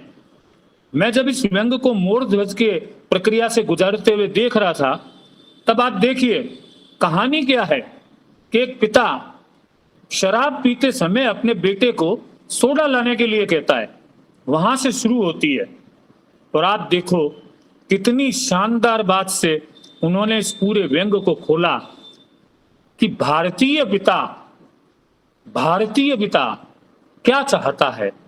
मतलब आज भी संस्कार के नाम पर जिस तरह से रिश्तों को, जिस तरह से संबंधों को और जिस तरह से संस्कारों को परिभाषित किया जाता है, वो कितने गलत परंपरा के नाम पर थोपे गए हैं, उनमें बदलाव की एक महक परसाई के व्यंग में आरंभ से आने लगती है।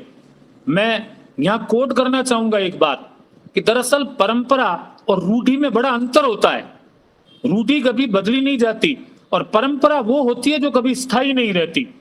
परंपरा हमेशा समय और परिवेश के अनुसार परिवर्तित होती है, वो परंपरा होती है। लेकिन दुख क्या है भारतीय समाज का, भारतीय संस्कारों का, कि हमारे ऊपर रूढ़ियों को परंपरा के नाम से थोप दिया जाता है। तभी तो छोटे बेटे के बारे में वो कहते हैं कि उसकी आंखें किताबों से वो फोड़ नहीं रहा था, जबकि बड़ा बेटा उन किताबों से आंखें फोड़ने की स्थिति में था। क्या शानदार बात उन्होंने कही थी कि आज की शिक्षा पद्धति पर उनके विचार कैसे हैं, राजेंद्र जी ने भी बोला, वो इस व्यंग में भी झलकता है। उन्होंने कहा कि पहले जाते हैं स्कूल में तो वो शरण में लेते हैं और अक्षर ज्ञान बाद में करवाते हैं। परसाई जी ने बहुत शानदार बात लिखी है, स्कूल में पहले आप शरण में जाओ, मतलब भक्त बनो, और उसके बाद आपको अक्षर ज्ञान मिलेगा। मैं जब इस व्यंग पे लिखने इस बार बैठा, मैंने कहा बोलना है तो कुछ लिख लूं, तो लिखने बैठा तो मुझे लगा कि मैं इसमें 8-10 पेज का एक बड़ा आर्टिकल लिख सकता हूं व्यंग के सिद्धांतों का, क्योंकि इतने खुलकर वो बोले हैं इसमें।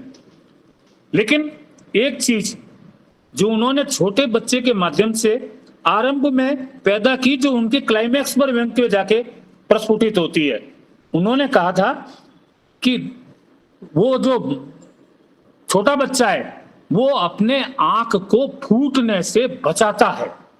मतलब उनको आने वाली पीढ़ी पर इतना बड़ा भरोसा उस समय भी था कि युवा वो अपनी आंख को फोड़ने नहीं देगा किसी को, मोड़ ध्वज की तरह फाड़ने नहीं देगा किसी को कि कोई ईश्वर आएगा वापस सब कुछ सही कर देगा, वो ऐसा नहीं करेगा। तो परसाई जी की दृष्टि व्यंग लिखने के आरंभ से क्लाइमैक्स तक जाते जाते कितनी सुस्पष्ट है, और छोटी छोटी चीज को, छोटी छोटी बारीकियों को उन्होंने कितने करीने से पकड़ा है। फिर मैंने उसमें एक चीज देखी जो आज के इस दौर की सबसे बड़ी चीज है, चाहे वो प्रदेश हो कोई भी और कोई भी देश का हिस्सा हो। उन्होंने एक बड़ी शानदार बात कही, उन्होंने कहा कि बार बार शैक्षिक कोर्स बदला जाता है। जैसे हमारे राज्य की मैं बात करूं तो अभी नई सरकार आई, राष्ट्रवादी सरकार कोई नई आ गई, उससे पहले अराष्ट्रवादी सरकार थी। तो उस सरकार ने इंदिरा गांधी की जयंती को एकता दिवस के रूप में मनाया हुआ था, उन्होंने आते ही पहले उसको बंद किया और उसकी जगह वीर सावरकर को जोड़ा। वीर सावरकर से मुझे कोई आपत्ति नहीं है, लेकिन इंदिरा गांधी की शहादत को भी कम करके नहीं आंका जाना चाहिए। ये परसाई जी उस समय से कहते आ रहे हैं, शिक्षा कभी भी राजनीति की प्रयोगशाला नहीं बननी चाहिए, क्योंकि शिक्षा वो बीज है जिससे हम अपने राष्ट्र का नागरिक तैयार करते हैं, उसको इस तरह की प्रयोगशाला नहीं बनाया जाना चाहिए। और अब तो हम खैर देखते हैं इस देश में 10 साल में 70 पेपर आउट होते हैं, हमारे प्रदेश में 5 साल में 25 पेपर आउट होते हैं, दूसरे प्रदेशों में, और शिक्षा की दशा बहुत खराब है। शैक्षिक ढांचे पर परसाई जी का इतना शानदार प्रहार इस व्यंग में है। और एक चीज जो मुझे बहुत शानदार लगी, भले ही आप मुझे पूर्वाग्रह से ग्रसित मान लें, लेकिन उन्होंने एक लाइन बड़ी शानदार लिखी है इस व्यंग में, और उसे मैं आज के भारतीय राजनीतिक परिवेश में देखता हूं। 10 साल एक ऐसा शासन जिसके पास पूर्ण सत्ता थी, फिर एक नया शासन जिसके पास पूर्ण सत्ता नहीं लेकिन वही शासन। तो उन्होंने एक जगह एक लाइन लिखी इस व्यंग में, वो क्या शानदार लाइन है। आप भले ही उसको राहुल गांधी को 5वीं पंक्ति में बैठाने से जोड़ लो, आप चाहे उसे विनेश फोगाट से जोड़ लो, मतलब कितना सामयिक है ये व्यंग। आज भी मैं वो लाइन पढ़ के आपको बता रहा हूं, उन्होंने लिखा, अब धन्य और धिक्कार की जगह बदल गई है। धन्य और धिक्कार कहां उपयोग होना चाहिए, इसकी जगह बदल गई है। इस बड़ी विसंगति को परसाई ने उस समय पकड़ा था और आज वो विकराल रूप ले चुकी है। इतने बड़े विकराल रूप में है कि हर कोई उससे त्रस्त है।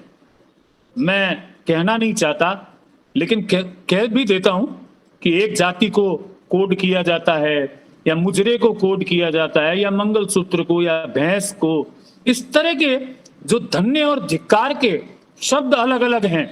हमारे भारतीय संस्कृति में, भारतीय साहित्य में धन्य और धिक्कार की भाषाओं के बनने के अपने अपने प्रयोजन हैं। वो बिना प्रयोजन शब्द नहीं बने हैं। उन शब्दों के पीछे एक गहरी फिलॉसफी है, दर्शन है। उनको तो खुश होना चाहिए कि मैं उनके पुरातन साहित्य की बात कर रहा हूं कि कहां से शब्द बने थे। उनको भुला के अब धन्य और धिक्कार की जगह बदल दी गई।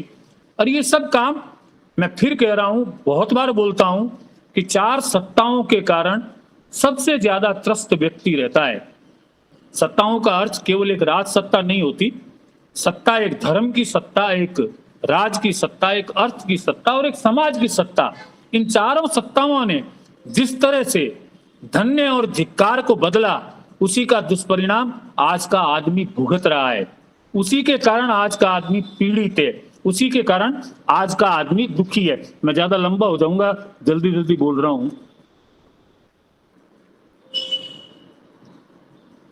एक पूरा बोलिए। उन्होंने बड़ी शानदार बात कही है। यही तो अंधभक्तों की बात अभी खूब चलती है।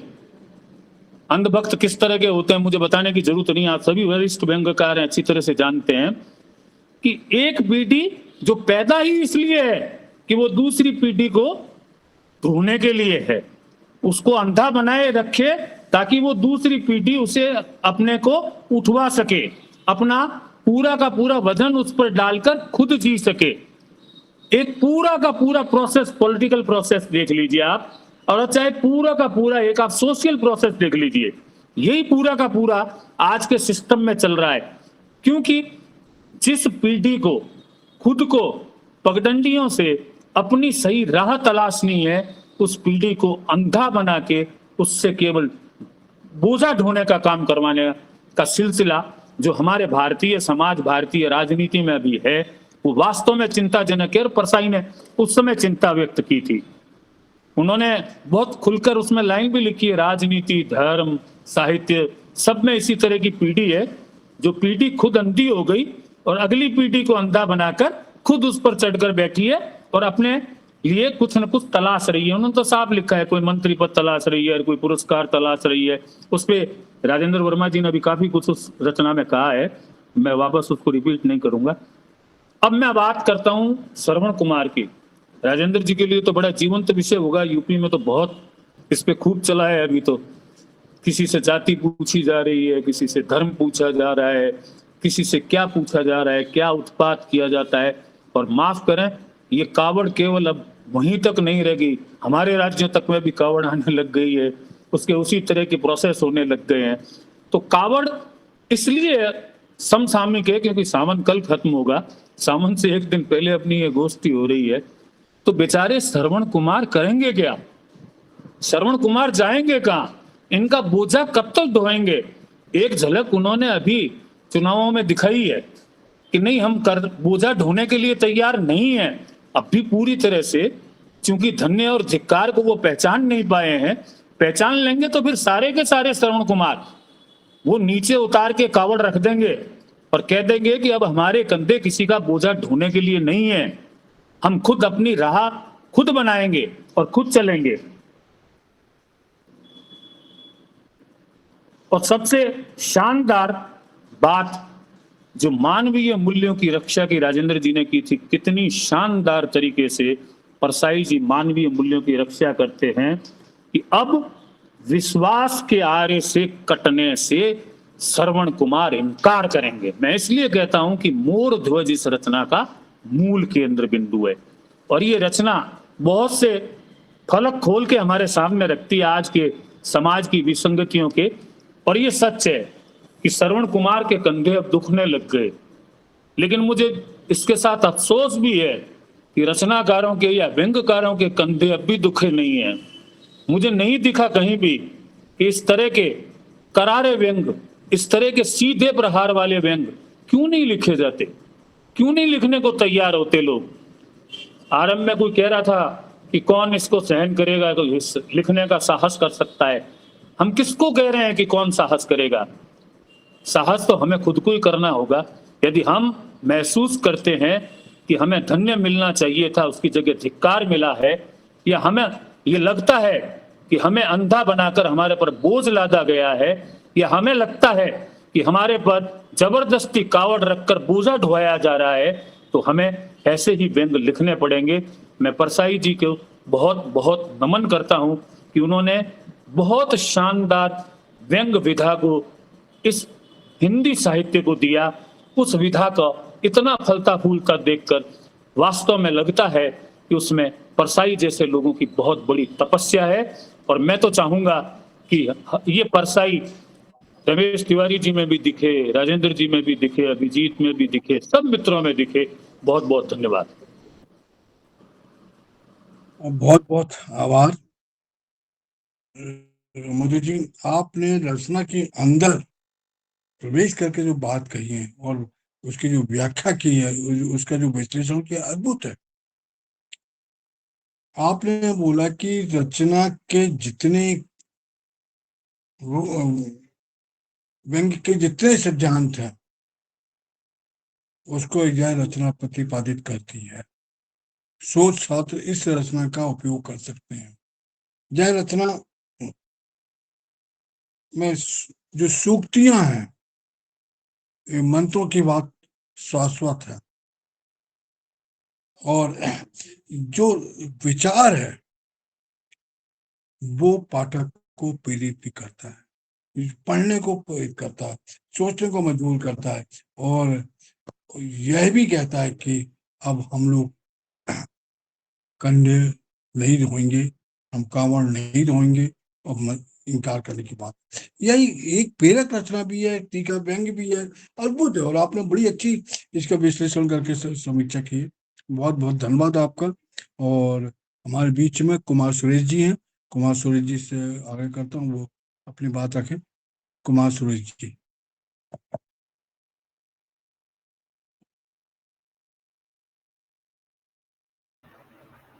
कुमार सुरेश जी अपना माइक ऑन करिए।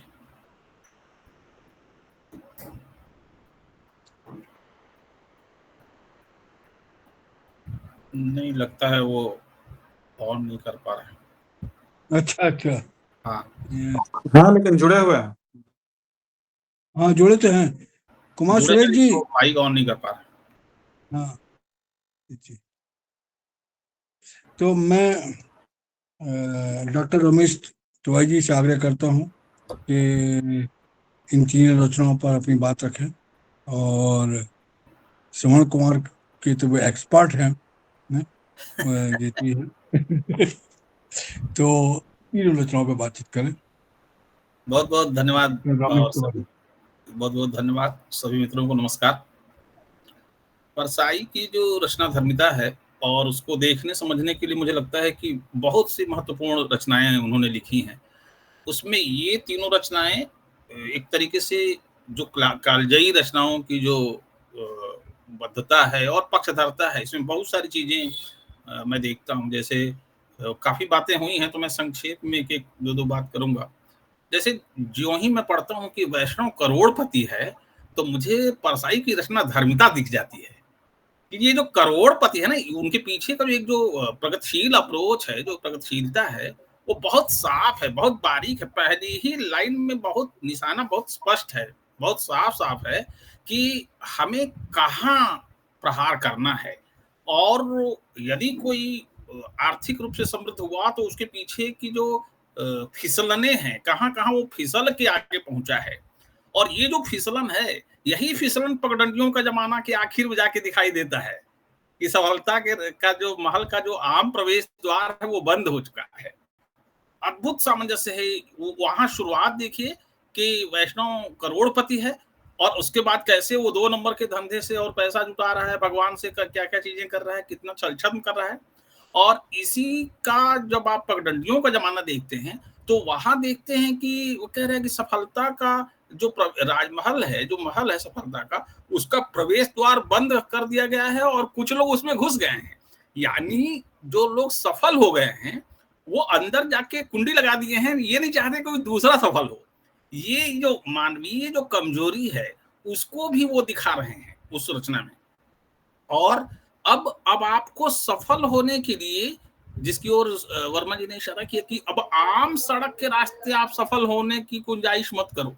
आप अगर कोशिश भी करोगे तो वो संभव नहीं है कि आम रास्ते पे चल के या जो प्रचलित रास्ता था उस पे चल के आप सफल हो जाओगे, ये संभव नहीं है। तो अब करना क्या होगा कि सब लोग सफलता के राजमहल में घुसने के लिए नाली के रास्ते, नावदान के रास्ते घुसना चाह रहे हैं। अब नावदान के रास्ते निश्चित रूप से वो विभत्स उदाहरण दिया है उन्होंने, लेकिन इतना विजुअल उदाहरण है, इतना वो आप उसको विजुलाइज करेंगे तो इतना आनंद आएगा उस उदाहरण में कि वो कह रहे हैं कि नावदान में आप सीधे सीधे तो आप जा नहीं सकते, तो अब उस क्योंकि गंदगी होगी, अब गंदगी को जब सीधे सीधे आप एडॉप्ट नहीं कर पाएंगे, एडजस्ट नहीं कर पाएंगे, तो वो कहते हैं कि बगल में सुगंधित रुमालों की दुकानें लगी हैं, वहां से आप सुगंधित रुमाल ले लीजिए और लेकर नाक पे लगाइए और उस गंदगी वाले रास्ते से घुस जाइए, क्योंकि वही रास्ता है सफलता के महल में जाने का। इसको मैं तो बहुत, जो भी संघर्ष प्रमुख व्यक्ति होगा, संघर्ष के रास्ते पे चलता होगा, उसको ये रचना उसके दिल के करीब लगेगी, क्योंकि जब जब सफलता का मौका आएगा आपको ऐसे सुगंधित रुमालों की आवश्यकता पड़ेगी। और जब जब आप इसको, इस अवसर को या इस अनुभव को जिएंगे और आप वहां पर अपने उसूलों से समझौता नहीं करेंगे, अपने जमीर को बचा के रखना चाहेंगे, तो आप कहेंगे नहीं मुझे इस रुमाल को नहीं चाहिए और मुझे नावदान के रास्ते नहीं जाना है। जब आप नावदान के रास्ते नहीं जाएंगे तो परिणति क्या है, वो परिणति कितनी भयावह है, जिसकी ओर परसाई कह रहे हैं कि जो आम सड़क, आम रास्ते से जाना चाहते हैं वो उनका सिर वो फूट गया है और उनके सिर से खून बह रहा है। मतलब वो असफल भी हैं, मतलब घायल भी हैं और बाहर हैं। ये जो परसाई की दृष्टि है, व्यापक दृष्टिकोण कि कैसे आप सफल होने के लिए किन किन छल छदमों से गुजरना आपकी परिणति हो गई है।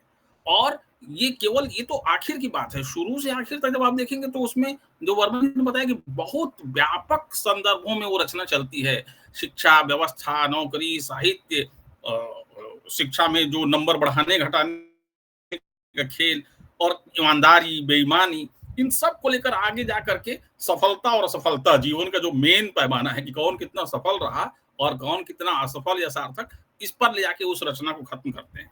तो जैसे आप देख रहे हैं कि वैष्णव की फिसलन में कैसे धीरे धीरे धीरे धीरे धीरे सफलता की आकांक्षा में व्यक्ति फिसलता जाता है और उस फिसलन को ही वो सफलता मान रहा है, और इसीलिए वैष्णव करोड़पति है। और यहाँ सफलता का जो राजमहल है या सफलता का जो महल है, उसमें घुसने के लिए आपको नावदान का रही एक रास्ता बचा है। ये यथास्थिति का इतना विभीषण, विभीषिका वाला चित्रण किया है, विभत्स चित्रण किया है, जो आप उससे घृणा करें लेकिन उसको नकार नहीं पाएंगे। ये परसाई की ताकत है कि वो यथावत चित्रण कर दिया है उन्होंने, लेकिन आपके सामने वो दृश्य की तरह दिखेगा। अब कंधे श्रवण कुमार के में तीनों रचनाओं में जो साम्य है कि परसाई को पहले, बिल्कुल रचना शुरू करने के पहले उनको पता है कि मुझे करना क्या है। ये कुशल शिल्पकार, और ये गुण सबसे बेहतर किसी में मुझे दिखता है तो प्रेमचंद में, सीधा प्रेमचंद में, क्योंकि इतना सटीक शिल्प, इतना बिल्कुल ईंट दर ईंट रचना का गठन, ये जो रचना की बुनावट है, ये परसाई ने कहीं ना कहीं प्रेमचंद को छुआ है, और इसीलिए वो बार बार प्रेमचंद को करीब पाते हैं, इसीलिए वो प्रेमचंद के फटे जूते दिखते हैं। और उनकी जो पक्षधारता वाला दृष्टिकोण है उसमें मुक्तिबोध का भी की भी संगति उनको प्रभावित करती है। तो जब कंधे श्रवण कुमार के लिख रहे हैं तो यहाँ भी वो शुरुआत में ही ये स्पष्ट कर देते हैं कि उनकी पक्षधारता किसके साथ है। वो रचना में तो कह रहे हैं कि बड़े बेटे ने और मैंने एक ही किताब पढ़ी थी, लेकिन आप उसकी भावना, लेखक की जो भावना है, लेखक किसको ग्लोरीफाई कर रहा है? लेखक ग्लोरीफाई कर रहा है उस छोटे बेटे को। जो छोटा बेटा कहता है कि मैं पैराग्राफ पूरा करके जाऊंगा। तो ये जो आज्ञाकारी समाज है, या जो अंधभक्त समाज है, या जो तर्कों से इतर चलने वाला जीवन अपनाने वाला समाज है, वो सब कहीं न कहीं परसाई के लेखन में दूसरे नंबर पर आते हैं। और जो सवाल करने वाला समाज है, जो तर्क करने वाला समाज है, जो इसीलिए वो कह रहे हैं कि श्रवण कुमार के कंधे दुखने लगे हैं। अब वो कावड़ बदलना चाहता है और वो अपने आप को आशान्वित भी रखे हैं। लेखक की जो सरोकार के साथ उनकी उम्मीद कि मैं देख रहा हूं कि ये आने वाला है, और मैं देख रहा हूं कि अब कहा जाएगा भीष्म को धन्य मान लिया गया, हमने भी धन्य माना। लेकिन जो छोटा बेटा और छोटा बेटा के बहाने जो युवा शक्ति है, जिसके लिए आज मधु जी ने कहा कि वो जो युवा शक्ति है, उसको संबोधित करते हुए काफी आशान्वित महसूस करते हैं। इसलिए मुझे इन 3 रचनाओं के साथ-साथ जितनी भी रचनाएँ जो उनकी महत्वपूर्ण रचनाएँ हैं, उनको पढ़ने पर मुझे उनकी जो परसाई के लेखन की पक्षधरता बहुत साफ नज़र आती है, उनके सरोकार साफ नज़र आते हैं, और चीज़ों को देखने का व्यापक दृष्टिकोण भी समझ में आता है। और इन तीनों के साथ-साथ उनका जो रचनाओं की कसावट, रचनाओं की जो ट्रीटमेंट है, एक तो टेम्परामेंट है कि कहाँ उनको नज़र लगाना है, किस पर प्रहार करना है, और कैसे उसको ट्रीटमेंट करते हुए हमको आखिर तक लेके जाना है। ये जो बुनियादी विशेषता है, यही परसाई को परसाई बनाती है। और यही वजह है कि लोकतंत्र के लिए जब-जब आपको असहमत होने की बात आएगी, तब-तब आप व्यंग्य की बात करेंगे, और जब-जब व्यंग्य की बात करेंगे, तो आपको परसाई से बच के नहीं निकल पाएँगे आप। क्योंकि जिसके लेखन में सबसे अधिक विसंगतियों की बात, सबसे अधिक असहमतियों को तवज्जो दी गई है, वो नाम यदि व्यंग्य में आप देखेंगे तो सबसे ज़्यादा प्रहारक ढंग से परसाई नज़र आते हैं। और यही कारण है कि हम लोग परसाई को 100 वर्ष होने के बावजूद उनकी रचनाओं पर बात कर रहे हैं। मुझे आप सबने सुना और मैंने अपनी बात संक्षेप में रखी। आप सबका हार्दिक आभार, धन्यवाद। बहुत बहुत धन्यवाद तिवारी जी, आपने अपने व्यापक ढंग से और अपने एक बड़ी अच्छी विश्लेषण बात की, दो तीनों रचनाओं को मिलाकर जो, और परसाई जी की इन रचनाओं के माध्यम से परसाई जी की पक्षधरता, सरोकार तो स्पष्ट नजर आते हैं। इस पर आपने एक अपना बिंदु मार्क लगाया या कि कोण रखा, और यह एक महत्वपूर्ण बात आपने कही कि जब भी साहित्य में व्यंग्य की बात आएगी तो आप परसाई से नहीं बच सकते हो, परसाई के साथ ही चलना पड़ेगा, उसे आप बच के नहीं निकल सकते। एक बहुत बढ़िया बात है। अगर कुमार सुरेश जी हैं, हेलो कुमार सुरेश जी, वो सुन नहीं पा रहे हैं लगता है। हाँ ठीक है, तो ठीक है। मैं जी अब हम अंतिम चरण में पहुंच गए हैं। मैं हमारे साथी टीकाराम साहू आजाद जी से आग्रह करता हूँ कि आज की गोष्ठी के लिए जो रचनाओं पर विमर्श हुआ उसके लिए सबके लिए आभार प्रदर्शन करें। श्री टीकाराम साहू आजाद जी। नमस्कार मेरा सभी को। व्यंग्यधारा समूह की 173वीं ऑनलाइन वीडियो एकांत रचना पाठ गोष्ठी में आज हरिशंकर परसाई जी के जन्म शती वर्ष पर केंद्रित यह गोष्ठी रही, जिसमें उनके 3 कालजयी रचनाओं का पाठ हमारे बीच वरिष्ठ व्यंग्यकारों ने किया। अभिजीत दुबे जी ने कंधे श्रवण कुमार के, प्रदीप मिश्र जी ने पगडंडियों का जमाना, और राम स्वरूप दीक्षित जी ने वैष्णव की फिसलन, इन तीनों रचनाओं का पाठ किया। और बड़ी बेहतरीन ढंग से, भावपूर्ण ढंग से किया। ये महत्वपूर्ण बात है, क्योंकि पढ़ना अलग चीज है, लेकिन उसमें उतर के आप महसूस हो लोगों को उस तरीके से। तो तीनों हमारे जो जिन्होंने पाठ किया, सभी का आभार। उन पर समीक्षा करते हुए बुलाकी शर्मा जी ने कहा कि वैष्णव की फिसलन पर बात करी कि ये बहुत ही निर्भीक रचना है, और निर्भीकता के साथ उन्होंने लिखा है। और आज समाज असहिष्णु हो गया, क्योंकि उस दौर में जब उन्होंने लिखा तो उतनी आपत्ति नहीं उठी, लेकिन आज के दौर में ये लिखना भी, सोचना भी बड़ा वो है, कठिन। और उन्होंने कहा कि यह रचना पे धर्म के नाम पर धंधा करने वालों पर तीखा प्रहार किया गया है और ऐसी रचनाएं हमें सोचने की एक दृष्टि देते हैं और परसाई जी की यह रचना सदियों तक याद रखी जाएगी। राजेंद्र वर्मा जी ने पगडंडियों का जमाना इसका विश्लेषण करते हुए कहा कि समाज, शिक्षा, साहित्य, राजनीति और बाजार का जो स्वरूप है उस पर यह केंद्रित रचना है, जिसमें बेईमानी की परत कैसे परत दर परत बनती जाती है और वो लोग चलते जाते हैं सफलता का रास्ता तय करने के लिए, उस पर उन्होंने कही और कहा कि व्यंग के सभी रूप का समुच्चय इस व्यंग में दिखाई देता है और खास बात यह है कि ये बोलचाल की भाषा में होने से हमारे सीधे सीधे पाठकों तक पहुंचती है।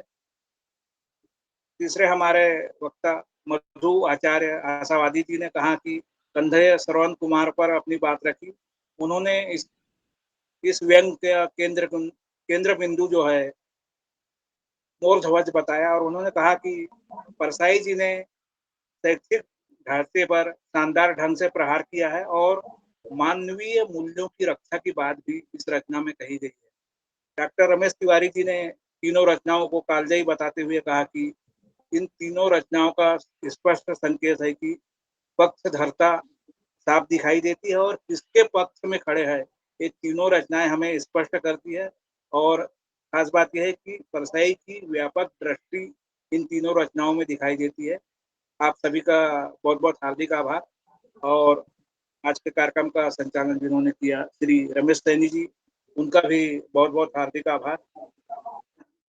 आज हमारे बीच इस रचना गोष्ठी को सार्थक बनाने में जिन्होंने अपनी महत्वपूर्ण भूमिका निभाई, प्रभाशंकर उपाध्याय जी, राजशेखर चौबे जी, विवेक रंजन श्रीवास्तव जी, धीरेन्द्र आचार्य जी, डॉक्टर मुकेश असीमित जी, गौरव सक्सेना जी और कुमार सुरेश जी, और भी यदि नाम छूट गए होंगे तो उन सभी साथियों का भी बहुत बहुत हार्दिक आभार। धन्यवाद। बहुत बहुत धन्यवाद। टीकाराम साहू जी, जवाहर चौधरी जी भी कुछ क्षण के लिए जुड़े थे, उनका भी हृदय से आभार और मुकेश यादव जी अभी तक हमारे साथ हैं, उनका भी हृदय से आभार और मैं सभी साथियों का हृदय से आभार व्यक्त करते हुए आज की गोष्ठी की समाप्ति की घोषणा करता हूँ। बहुत बहुत आभार, बहुत बहुत धन्यवाद।